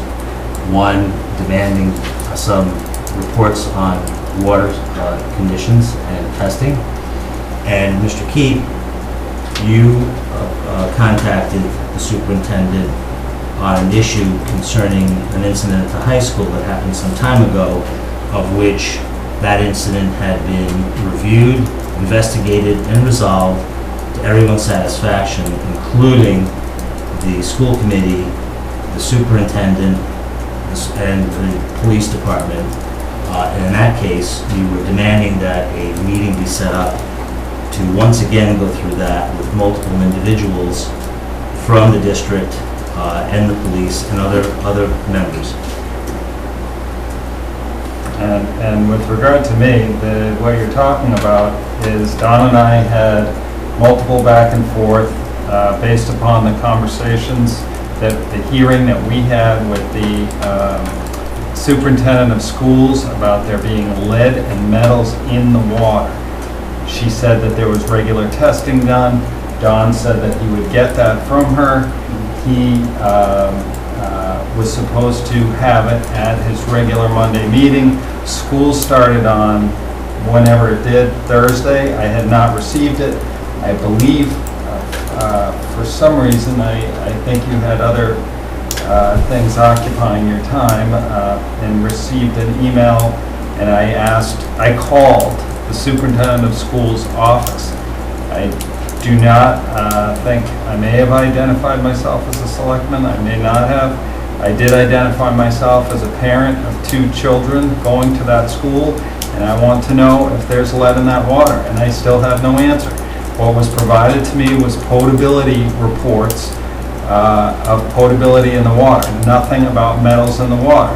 And when I was bringing one of my sons to school this week, Joel Bates introduced himself to me, and I had a very brief conversation with him. And I did, because I had just called the superintendent's office that morning. Again, I'm not sure I identified myself as a selectman, but I did say that I had 2 sons going to the school, and I asked him about that report, and he said the superintendent would get it. She was very good about that, and I've yet to receive it. So school has opened, and as far as I'm aware, we have no test regarding metals in the drinking water at the school. Just one brief comment. You're exactly right about what we discussed, with the exception of, I said when I met with her on Monday, I would request the report. I didn't know that. No, and I did get reports, but Yes. I think I sent you an email Yes, you did. about that they were potability, they had nothing to do with metals. Yes, you did, and I followed up with her after that. I haven't had a chance to report back to you, but I followed up with her after that. She did some more investigating because of that, and said that the test for lead is done, and other metals, not just lead, I believe, is done annually in October. So next month, that testing will be done. But I believe she said that at our last hearing that she would do it prior to school's opening. It's a simple test, you put water in a bottle. So I don't lose my constitutional rights or rights as a parent simply because I'm a selectman. No, but I talked to the superintendent and the chairman of the school committee for over an hour last week, and you identified yourself as a selectman and a lawyer. That is untrue. Untrue. Well, and you have no basis to say that. Zero. I'm telling you what the superintendent told me. I have not spoken with the superintendent since she was here at our last meeting. So I don't know where she would get that. I have not talked to any of our representatives on the school committee since our last meeting. Doesn't matter whether you actually spoke with her or not. You identified yourself as a selectman and a lawyer. That is untrue. That's untrue. To who? Who did I say that to? To the superintendent's administrative assistant who picked up the phone. I called, the school is open. We do not know, there's lead in the paint, there's asbestos in there. I don't care about that. I don't care. I care very much about that. You've opened up my character on TV and in public and Yes, I am. are defaming me, accusing me of doing something improper, and that is untrue. I merely wanted to point out. I was following up with a conversation. And you asked me what in reference it was to. I was following up with a conversation that we had had, an open meeting. I had made multiple attempts to get it through Dawn. I didn't have it, and my 2 small children are going to that school, drinking that water. I want to know, are there metals in there or not? That was brought up at the hearing when the superintendent was here, however many weeks ago that was, and we still have no answer. Yeah, they did say at the end of that they would have it retested. Prior to school starting. She had said October, I said it needs to happen before school starting, and I believe she said okay. That has not occurred. That's not the subject of the conversation. The subject of the conversation... You're trying to paint a picture where I'm trying to influence things or use, because I'm an individual. The reason I called there is because I have 2 sons there, little boys, and I'm concerned about them. I was told. If I said I was a selectman, it was to reference back to the conversation that we had when she was here in a public hearing. I did not identify myself as a lawyer, I never do, unless it's for professional reasons. I'm reporting what I was told. And on that incident, respectfully, you should be more careful about what you say in public if it's not verified. And you should be more careful about talking behind everyone's back and going around the selectmen and Department of Public Works. I disagree. But the end is, outside of this meeting, we are individual citizens and we have no authority to ask or demand anything of anyone, including town employees, committees, commissions, or the district. If we're done, we'll move on. Family movie night at the Common on Friday, September 30th, 7 p.m. by Megan. Megan, how are you? I'm very well, thanks. How are you guys? Excellent. Good to see you guys. Tom, I don't think we met. Megan O'Leary. Yes, I'm the co-chair of the Fulton Common. I know John. Yeah. So I actually have two things. A few things I want to ask for. One is that the Common is in good shape now for holding some events, and so we would like to hold a movie night for the town on Friday, September 30th at 7 o'clock. We've got the licensing rights for the movies. We've got Chief Nelson lining up detail for us, so we're just looking for the authority to do it. Okay. And here's the signage. Okay, that's good. So who pays for the detail? Who pays detail? So this actually is something I would like to discuss. So we are prepared to pay for the detail if needed, but I would say that we are struggling to, one of the things that we're having difficulty with as the Bolton Conservation Trust and holding events on the Bolton Town Common is that we are this year getting killed on detail costs. On the Bolton 5K, we'd like to have the Christmas tree menorah lighting, which is the other thing I'd like to get your approval on, and the movies. And I was wondering if you would consider, if for events that we are not raising money, it is just for the goodwill of the town, if you would consider finding a way to get the detail needed for these events to be covered by the police budget. So could that be through Parks and Rec? Well, if we're talking about, I'm sorry, I didn't quite understand what you were saying. The events that aren't for raising money, they're just for the community, like the menorah and The menorah lighting, the movie night we will charge, but frankly, because it will cost us about $1,200 just to, for the infrastructure and the movie, the licensing rights. So we will charge a nominal fee, but if we then add, which is probably $900 of police detail on top of that, we actually will lose money.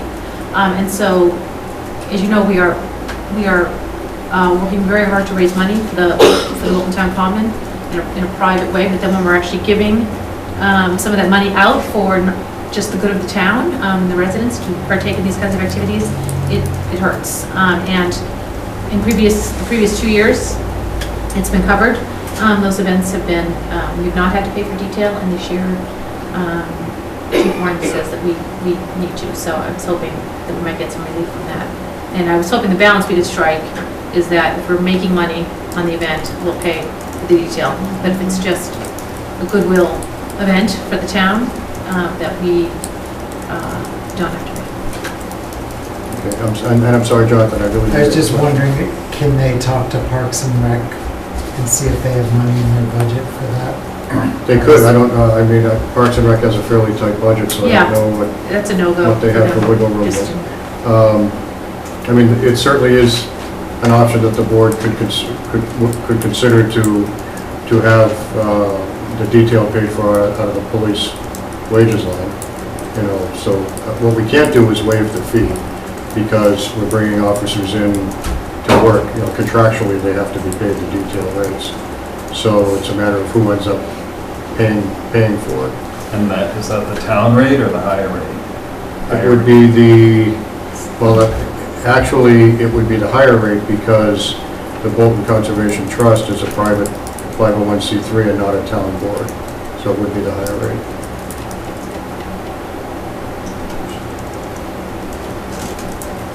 So it'd be what is that? $45 an hour. So, and. 4 hour minimum. 4 hour minimum, that's right. So it's $65 an hour is the higher rate. No. It's $40 for in-town, 45 for out-of-town, the 65 or 67 you may be thinking of is if they're working a weekend detail. Then that would be time and a half. I'm sorry, what is It's actually a Friday night. Friday night? I have to check the contract. That may fall into the time and a half range. I can't remember if it's Friday night or Saturday morning, the time and a half range kicks in. And you said that the police wages line item because there's extra money in there? No, I'm not saying there's extra money in there. I'm saying we could charge it to that and try to manage the line over time and try to do the offset. I mean, we're talking with 2 officers. Wouldn't it be 2 officers? Chief Nelson thinks that we could, we need 2 officers for the Christmas tree and menorah lighting because it was so large last year. He does think we could do 1 for the movie night, but that would just be, suspecting there's maybe 200 people would come.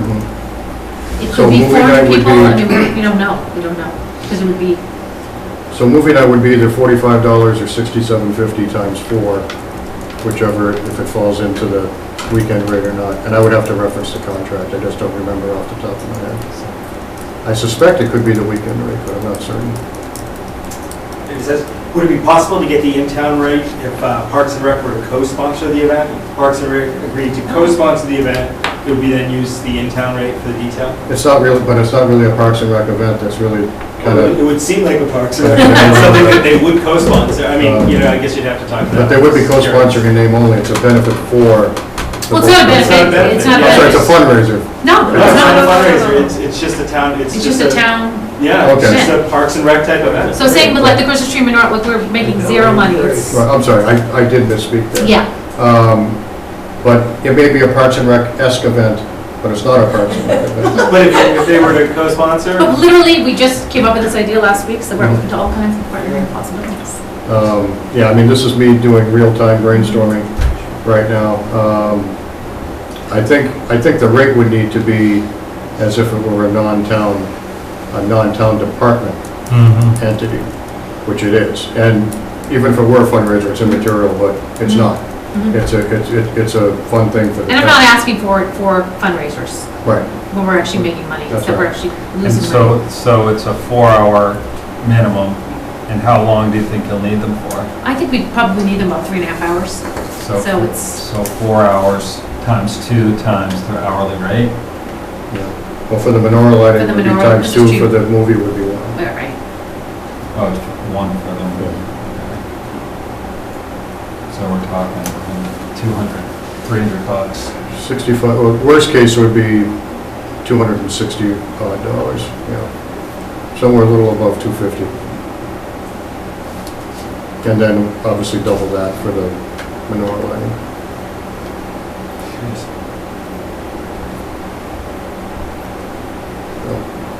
I mean, we can certainly charge the police wage line, there's nothing that says we can't. The only thing we must do is pay the detail officers. We could try it for the first one and see, and then take another look at it, I guess. But, I mean, whatever the board wants to do, I certainly have no objection. I think, when we're talking a wage line the size of the police budget, I can't call it within $200 or $500, so I certainly can't say that it would put us over the edge. Have you asked the police if they're willing to, for one event, donate their time, like the Christmas menorah? No. I think in the contract, they have the ability a to requirement. I'm sorry, I'm not sure what you're saying. I'm sorry, John. Go ahead. No, I think in the contract, isn't there a requirement that they give an hour a month? Well, they have give back days. No, not give back days. I mean, I thought there was an hour a month Volunteer. Community. volunteering. Not that I'm aware of. No? That doesn't exist in the country.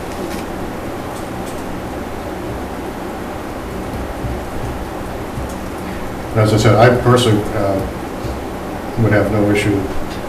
I'm not, the budget impact doesn't concern me. I'd like to think we could work it one way or another. Just need to sort out how we're gonna handle this, right? Because once you guys are complete, I mean, the whole thing's done, you raised your money, you've made all your improvements. This, I would imagine there's gonna be a lot more events, right? Yes, I would say so. Yeah. But it's And that's a all- longer discussion in terms of the future of the common. So you just need it for this. I mean, I'd be grateful if you just consider it for the 2016 calendar year, and then we could, 2 events, and then we could revisit it for 2017. As part of a larger discussion of the future of the common. I have no problem with that. I don't get I'm it. fine with that for now. We'll limit it to 2016. If we get deal with it later, we'll discuss it later. So if someone wants to make a motion.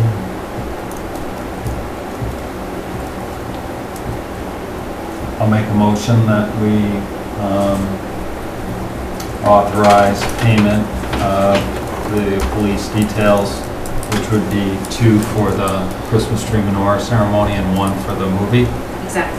and that it be paid out of the police Wage line. line. Do I have a second? Second. All those in favor signify by saying aye. Aye. Thank you. And just one last thing, I also just want to get clearance on the December 10th date for the Christmas tree and menorah lighting. That's not on the agenda, unfortunately. Oh, No, we don't have that. okay.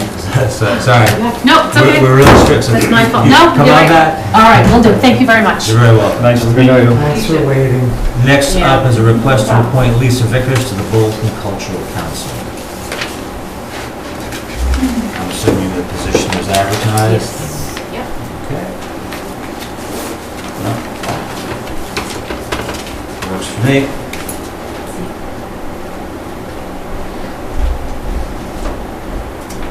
If there are no questions, I'll entertain a motion.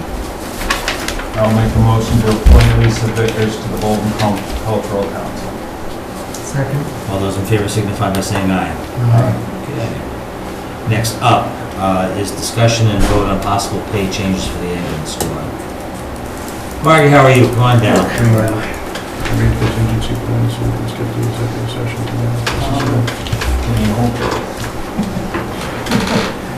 How are you tonight? Good, how are you? So, I think when we talked last time, there was I was in favor of it, and in fact, I entertained a motion which was not seconded, so the gentleman asked to have Margie come back, so the floor is yours. What was the motion that was made? The motion that was made at the last meeting was that the hourly rate for the ambulance squad be increased from $17.50 an hour to $20 an hour with a 2-hour minimum, resulting in $40 for a call not exceeding 2 hours.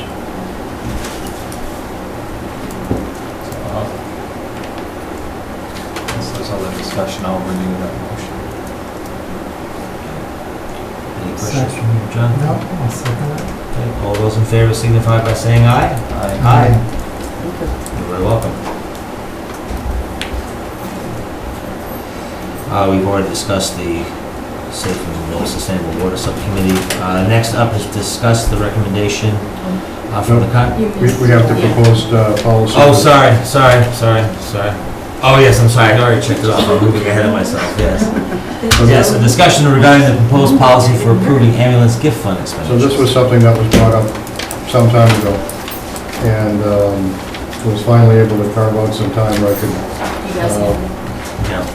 meet with the finance team and put some ideas together. The format is actually our normal format for policies, but effectively, the issue was raised that there was no written policy which addresses what is considered to be appropriate spending and authorization and so forth for funds that are in the ambulance gift account. So based on the input that I've received from the board, I put together my first cut at a policy.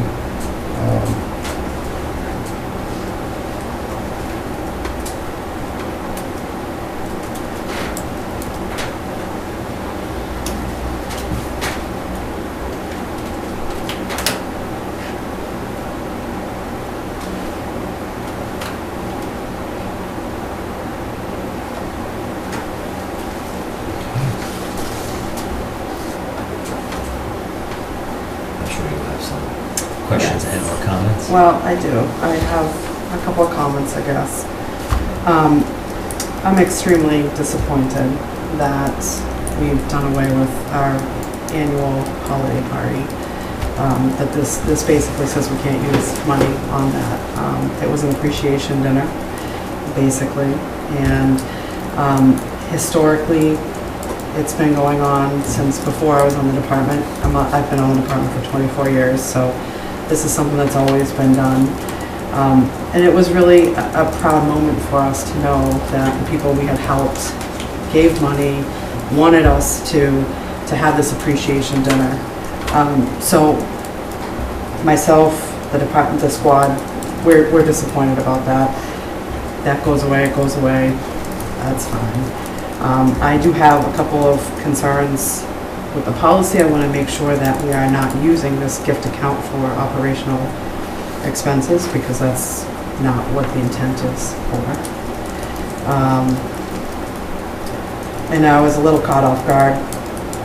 I do kind of understand it, but the written approval, so I'm not sure how to feel about that. So I have some questions. Sure.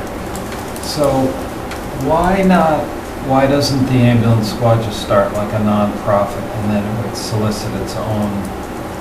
You know, you start a nonprofit, you can solicit funds. I'm sure there's a deep well of support for. Yeah, we can do that. We can start our own. It wouldn't, first of all, we'd have to form an association. We'd have to do all the paperwork. When this is originally mentioned to me, it was turn this account into a 501c3. Right. We can't do that because this is part of the town, and we'd have to create our own association to do that. We can do that. We don't have a problem with that. But the town would have no say in it. And probably about 10 or 12 years ago, we had something similar to that, and the town asked us to stop and do it this way. So that's where we are with that.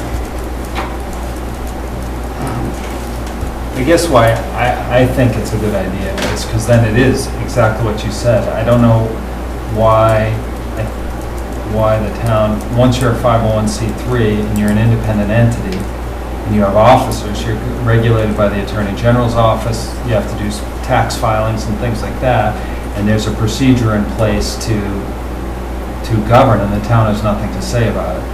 How the town could say, you know, you're an independent entity, I don't know, and I certainly wasn't there, but I think that would, in my opinion, that would solve the problem, because I think there is a deep well of support for the ambulance, fire, and I know the police don't do it, but I just think there is. But, so that, and I think the 501c3s used to be a very onerous process. I haven't done one myself for a long time, but I was told that they're been dramatically streamlined. So probably total cost not that much, and then you guys have your own board, and you know, you would have to just comply with the Attorney General's regulations. But having said that, how much money is in the account now? I don't know. It's probably... It's not very little in the account now. Yeah, it's probably about $2,000. Okay, but when people give the gifts, they're giving it to the town? No, they're giving it to the Bolton ambulance.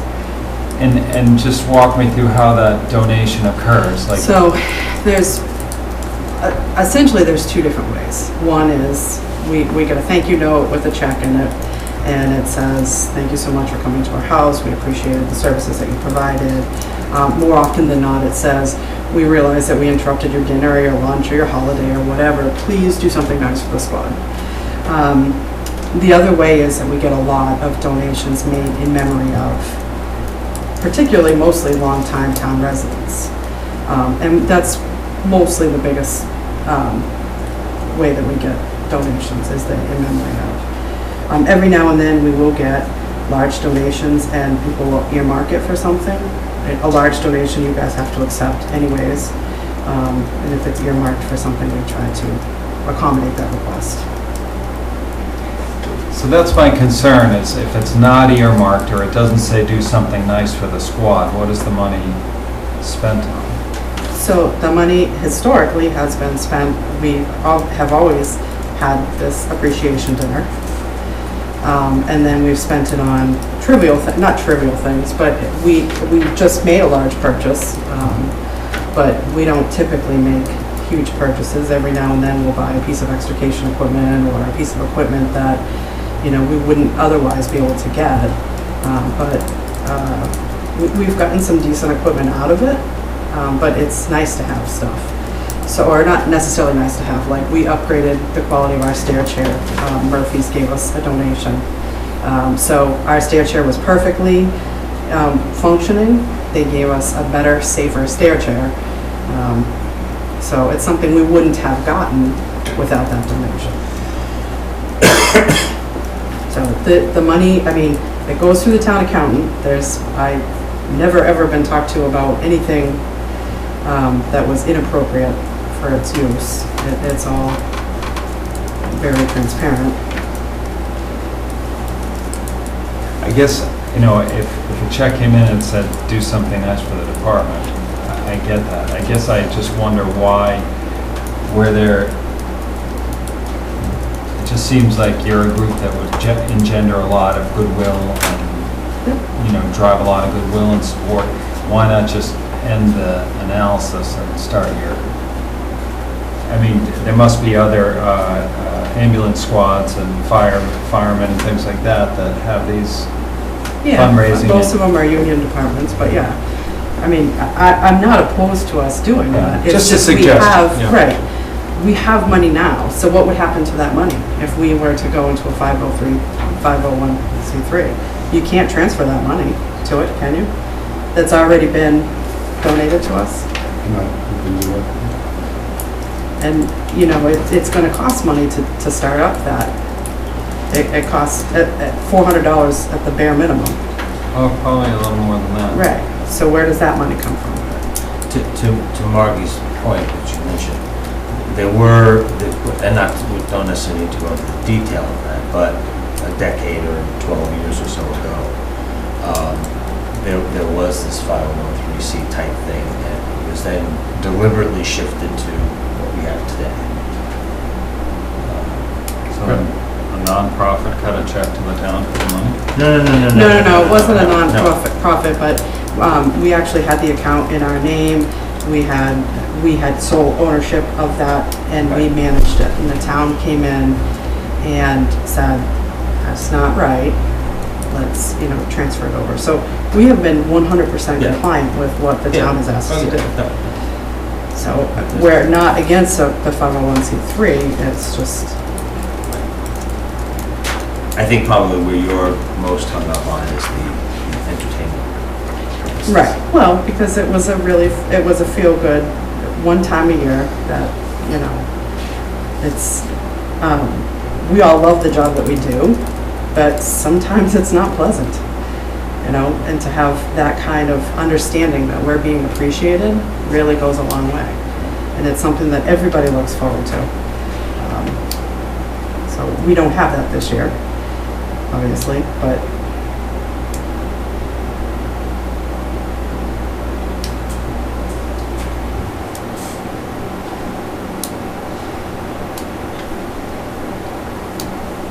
I mean, can that be put back in as long as it's discussed as to what, when, where, how, and why, and how much? I mean, we can put in whatever the board chooses to put in, you know. I look at this as a starting point based on Right. the input that I've gotten previously. Right, because I don't want to get to the point where, you know, I don't want any of us to be micromanaging this thing. And to your point, you know, you guys love your job, but sometimes the job don't love you. Right. I do think it's important to note that nobody is stating, at least I haven't heard anybody state that there's been any misappropriation of funds or anything like that. Right, oh, absolutely. That has not been said by anyone.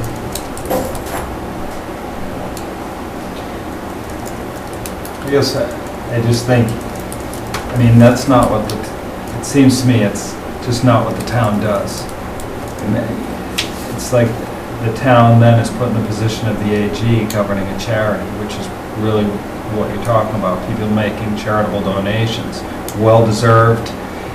I just think the town should not be in that business, that's what I think. And I don't think, I know it sounds like an onerous start, but I think that the fire department, I can't imagine that once you're up and running,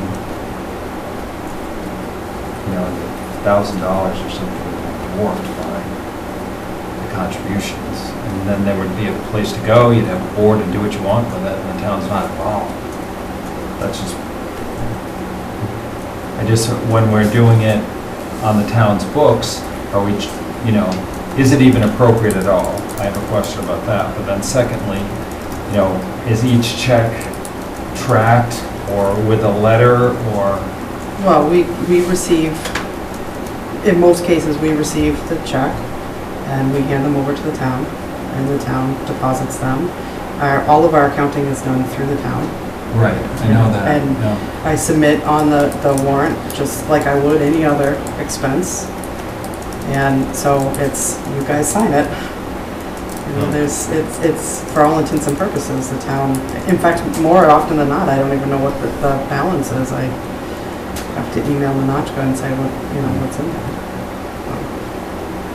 If we do get something that's earmarked, anything that's earmarked, whether it's for the ambulance or something else, I mean, Minachka has a notation that, or whoever the accountant is, has a notation that, you know, these funds are restricted use and can only be used for such. If it's not restricted, then it's in the fund and can be used for any purpose basically any purpose except tobacco or alcohol, I think is where it is right now. But how do all the other towns handle it, do you know?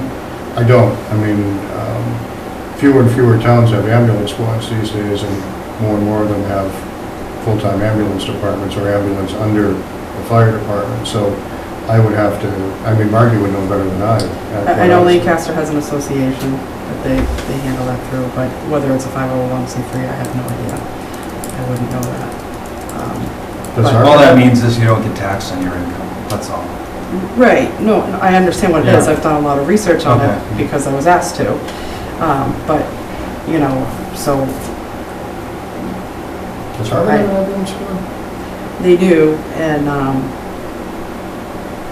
they might actually be pretty much all donation based, but I'm not positive. I don't know. I don't think they carry much budget in their line item, or at least they didn't historically. I don't know if that's changed. This came up for a reason. You know, in last year's budget process, wasn't there a request for some, you know, big request for some equipment?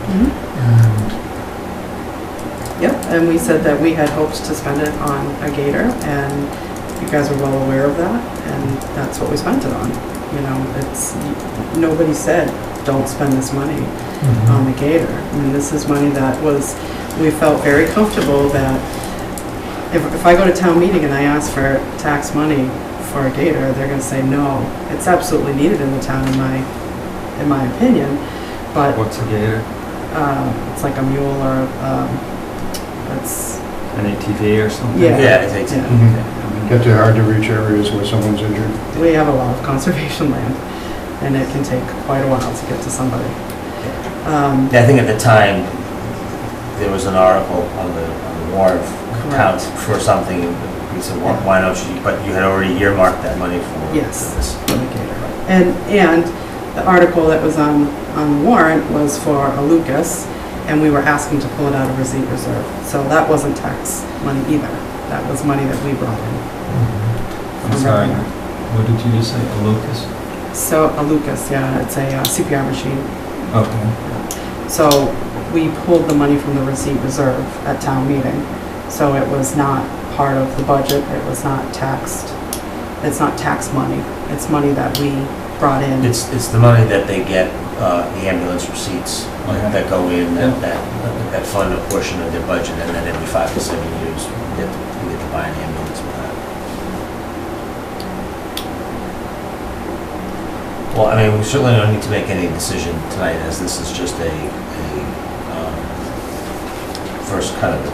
And certainly, thank you for coming in, and knowing your concerns. I guess probably the sticking point is the entertainment purposes. Right. We'd love to have it back.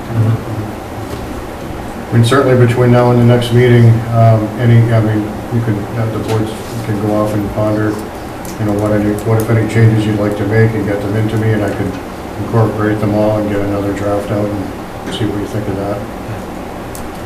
Ken? At this risk of opening up a can of worms, I would simply point out that the Council on Aging pays for a portion of the cost of trips and lunches and other sorts of things for the senior citizens.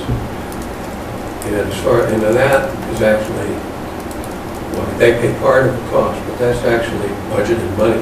This isn't even budgeted money, this is a gift fund, basically. Right. And so it seems to me that there's precedent for another group spending money on something that benefits its constituents or its personnel, in the case of the seniors. And so it doesn't seem to me that this is terribly out of line. And I would think that if you got a report every year that said how the gift fund was spent, that would probably be all the management that's needed, and that you shouldn't put them, that I would think that you and the town would feel better about having it as a part of the town as it was made 12 years ago than to have them go off on their own and create a 501c3 to do that. Maybe I'm wrong, but that's just from where I sit now. I was on the board that brought it under, but I've also been involved with the ambulance, so I've been to some of these things and stuff. So I don't know, it seems to me that it's okay, and I think there's precedent, and I don't think people would object to it.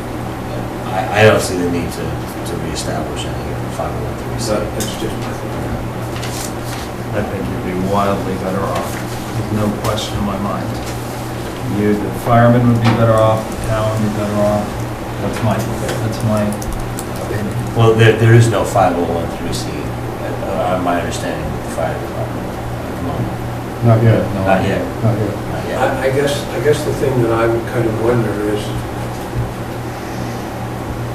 if they go off and do that, if I'm just a normal citizen, I would wonder, what do they feel they need to hide in order to go off and create this organization when they've been functioning for 50 years with, or however long it's been with the ambulance squad running. Now, the reason that they're the way they are is because they evolved from being almost completely private and volunteer, no cost to anybody except for buying the ambulance.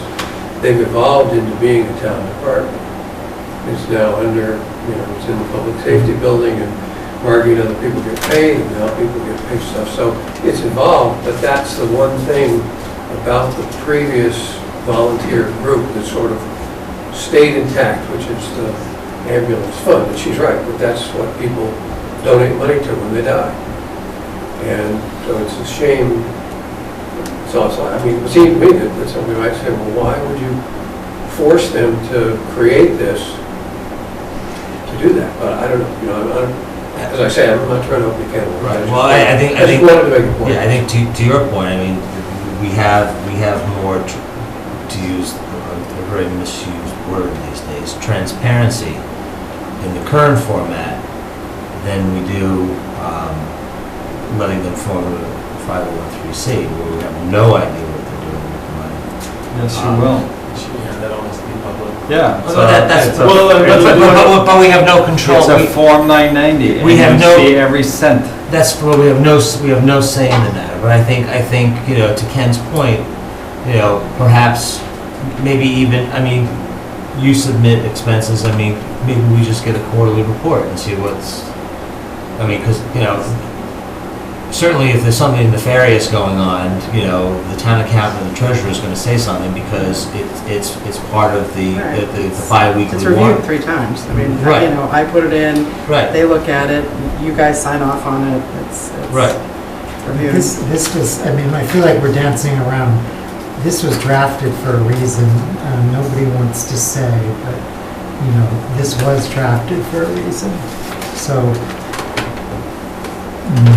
What's the reason? I don't know, but it was, Well, I explained the reason. The reason was that you guys wanted to pay for the Lucas out of this donation money because we had about $15,000 in the donation account. The Lucas was about $15,000.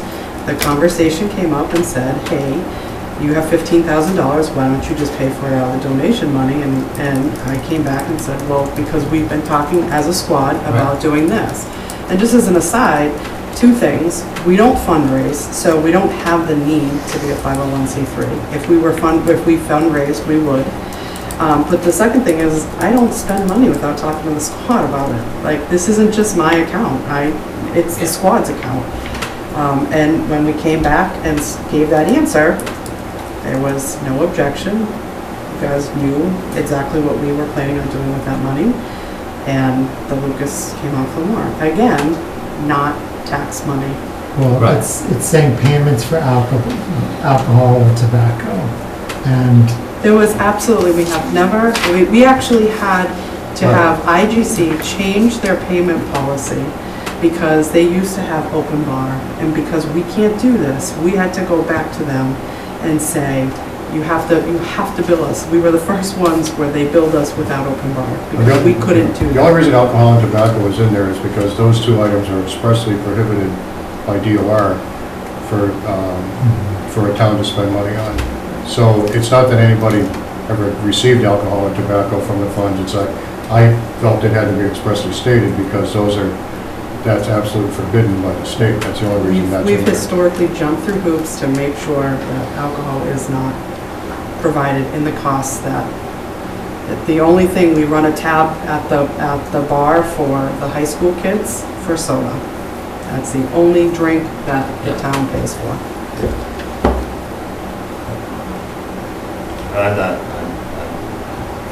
I'm not opposed to just having, maybe a quarterly report on what's been spent, and leave it at that. Yes? I just want to point out with the 501(c)(3), it's easy to set up relatively, but you do need to manage it. It does provide, it's a full-time job for some people, I know this for sure. It's a part-time job for a lot of other people. The public records, you need to publish an annual report. It needs to be available for anybody who requests it at any point in time, so you can do it online. But you're going to have to create that. You're going to have to acknowledge gifts in writing over a certain amount. You're going to have to provide tax information to people. It can be done, it's not that hard, but it's easier. It's not like you just submit the paperwork and then you can run the account. You actually have to do certain things to fulfill your 501(c)(3) obligations. I agree. Which sometimes people in the ambulance squad might not have the expertise to do. We don't have the expertise all the time. I'm stretched thin as it is. I can't add any more to my plate, that's not specifically ambulance related. The requirements for ambulances change all the time, so I have to keep up on that. I can't watch that. It's not to say that somebody else in the department can't. It's just that that's a big ask.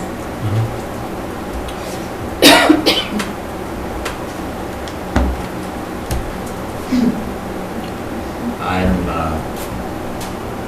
not necessarily in favor of this.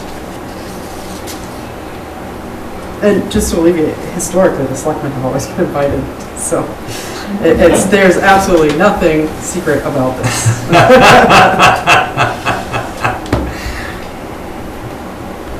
So, if we want to continue this to another meeting, but I'll state right now that I'm not necessarily in support of this.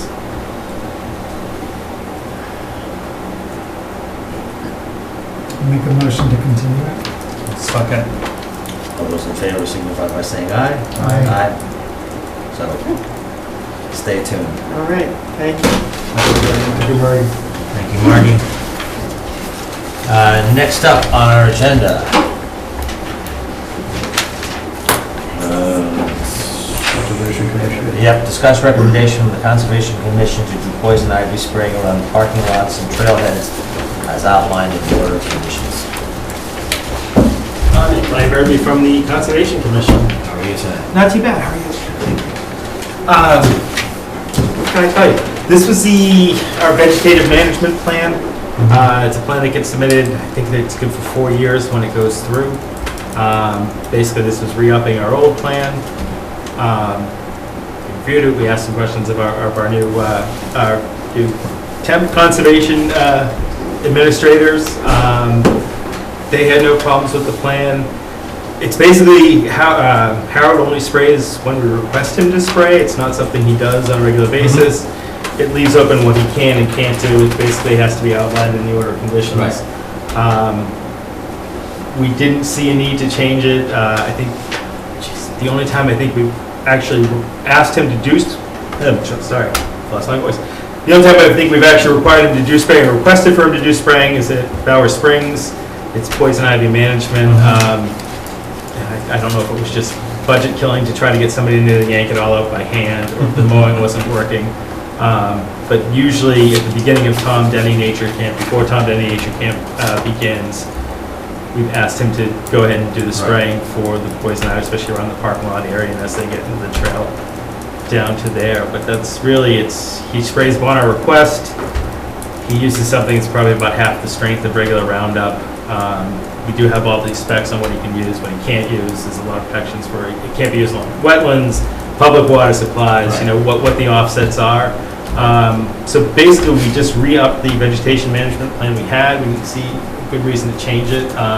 There has been a lot more findings on Roundup. It's not something I use on my personal property. It's not something we want to see him using often, but in times when we think it needs to be used, it's kind of one of the few approved that are out there. And we do have some things like everybody's favorite Japanese knotweed that's, everybody's trying to find a good way to kill it and stop it. We can't find a good way to kill it and stop it, but herbicides are one of the things that actually somewhat responds to.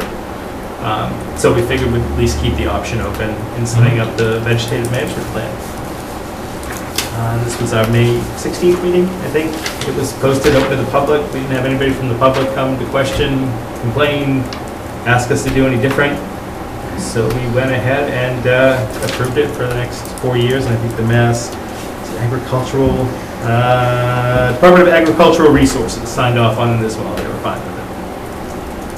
So that's what it is. What can I tell you? Questions?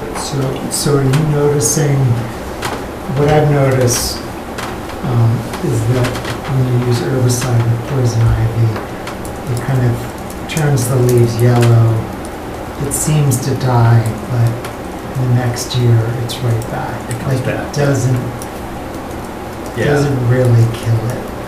Yeah, and again, it's kind of more of a management. It kills it back, and that's I think we have it set up in the regs just for poison ivy or anything poisonous that somebody's going to have a reaction to. And again, I think this predates me when they first set it up, but it was I just don't think they had the budget to get somebody in there to hand clear it, just to pay the hours for somebody to go in, full protection, clear it all by hand, make sure it's out. And it was determined, we're going to do the nature camp and keep those Bower Springs as such a popular area, just to do the spraying. Bower Springs is a really weedy area in terms of invasives. Yeah, and we've been doing, non-herbicidal invasive management in certain areas, almost as a test case, and seeing how that's going. And it's tough. It's a budget killer. It's just one of those things you're gonna have to keep paying people to go in and rip out. Some of the stuff responds, like a bittersweet. If you can get it all out, you really hold it back. But not weed. Just pull it up this year and it all comes back. Same thing with the poison ivy. Even when we pull it, it comes back. But it is native to the area, so it's not like we can kill off all the poison ivy. We just try to kind of get it out of the area so people walk, and it is going to come back. It is native to the area. We're not trying to eradicate it necessarily. We're just trying to keep it out of the areas that are really used by the public.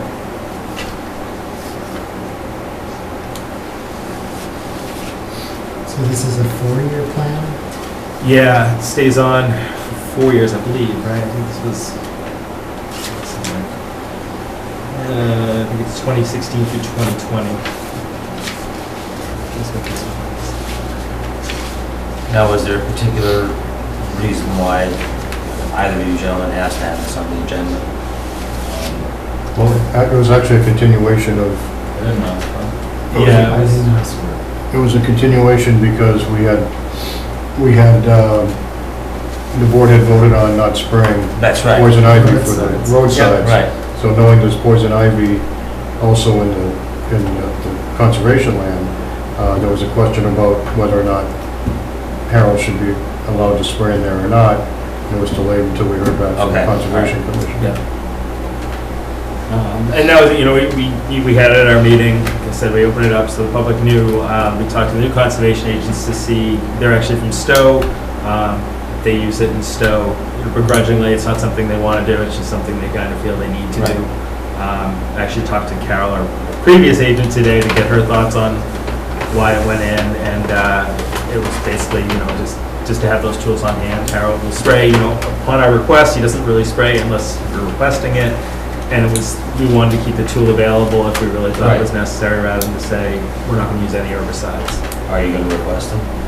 I don't know, we need to discuss it. I have to get up to Barrow Springs and see what's going on there. Okay. Most of the roadside is handled by cutting back. Right. The trails, the trailheads are really blown. Trail committee will clear that, but they don't do any spraying, they don't do any pulling. Because they kind of trample on its own, and I don't think we have anything set up to request from this point. I would say I'm sure this puts you in a bad spot because there's no easy answer if you don't have that at your disposal, but I'm just opposed to it, and I'm sorry, but I can't vote for it. No, well, it's fine. I'm not sure that I'm not trying to say I'm not sure that you have say in it. This is a conservation commission issue. And I can say I don't use it on my personal property. I stopped using it a few years ago. There's good reasons not to. And I just think that's a public space, and people are walking, and people's pets and children, and when you put down the Roundup, it's a horrifying product. There's just no other way to. And it's really, I feel like we're trading poison ivy for cancer. We're more worried about soil conditions when it goes to soil, depending. But a lot of that's a buildup over years. The weeds that are building up a tolerance And into to those it. water, into the water there. Well, we actually have in the regs keeping it out of the wetlands and water systems and how far off he needs to be, and they're pretty good as far as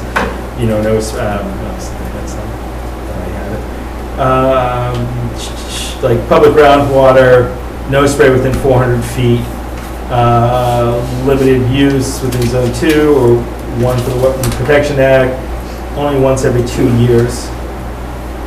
Selective low pressure using foliar techniques of basal or cut stump applications as well with it.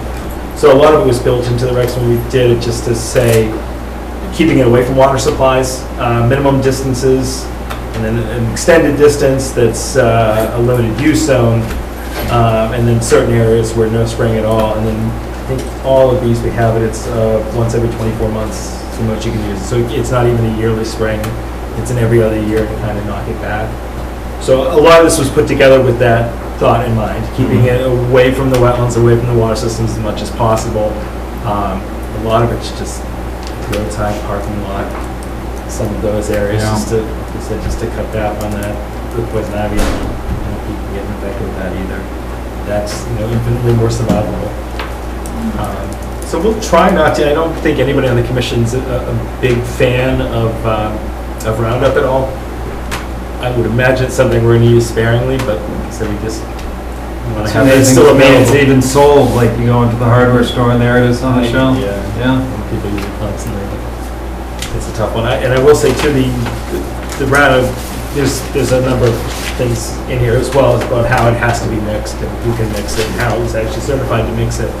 The mix that he uses is probably about 50 cents the strength, 50% the strength of what you would actually buy in the store. I think that's 18%, and this is like 10%. So it's an even weaker strain, and it's actually in here too. Like how strong it can be, what actual chemicals can be in it, what can't be in it. So, I guess I just feel like once you go down that road and there's an obvious acknowledgement that this is a very, a substance like that, there's so much inside, like, what would happen if you didn't use it at all? Yeah, I mean, stuff would be overgrown. We just have to ask for more budget money to have somebody pull stuff by hand. Possible, but I don't know how people in town feel about that one. No, that's true. I mean, it's And, more like I expensive said, to pay a guy on a tractor or hire goat herds or whatever. Yeah, and there's a reason why it sells in hardware stores. I bet half the people in town use it and say, what the heck, Right. I use it all the time, Right. But I might put it on my salad. Doesn't Therese have goats? Yeah, she does. That's one. Goats are great with invasives relatively, but find a goat herder and manage that as well, depending. And so we've actually had discussions about looking into that for certain things, certain Somebody trailers. told me that at goats over at elderly housing for poison ivy. Is that true? Yeah. So we've actually had discussions on, who could we find, could we do that, is it something we can manage? Because when you ask DPW to do that, that comes out of your budget. I believe so, yeah. So you have money for this work. Yeah, we do have a line item. I don't know, blank on the name of the line item, so, but it's one of our larger line items. This is land maintenance, basically. That'll usually come out of. Anything else? Otherwise, thank you. Thank you very much. Appreciate it. See you guys. Am I the last? This good executive Thank session? you, Brian. Thanks for waiting. No problem.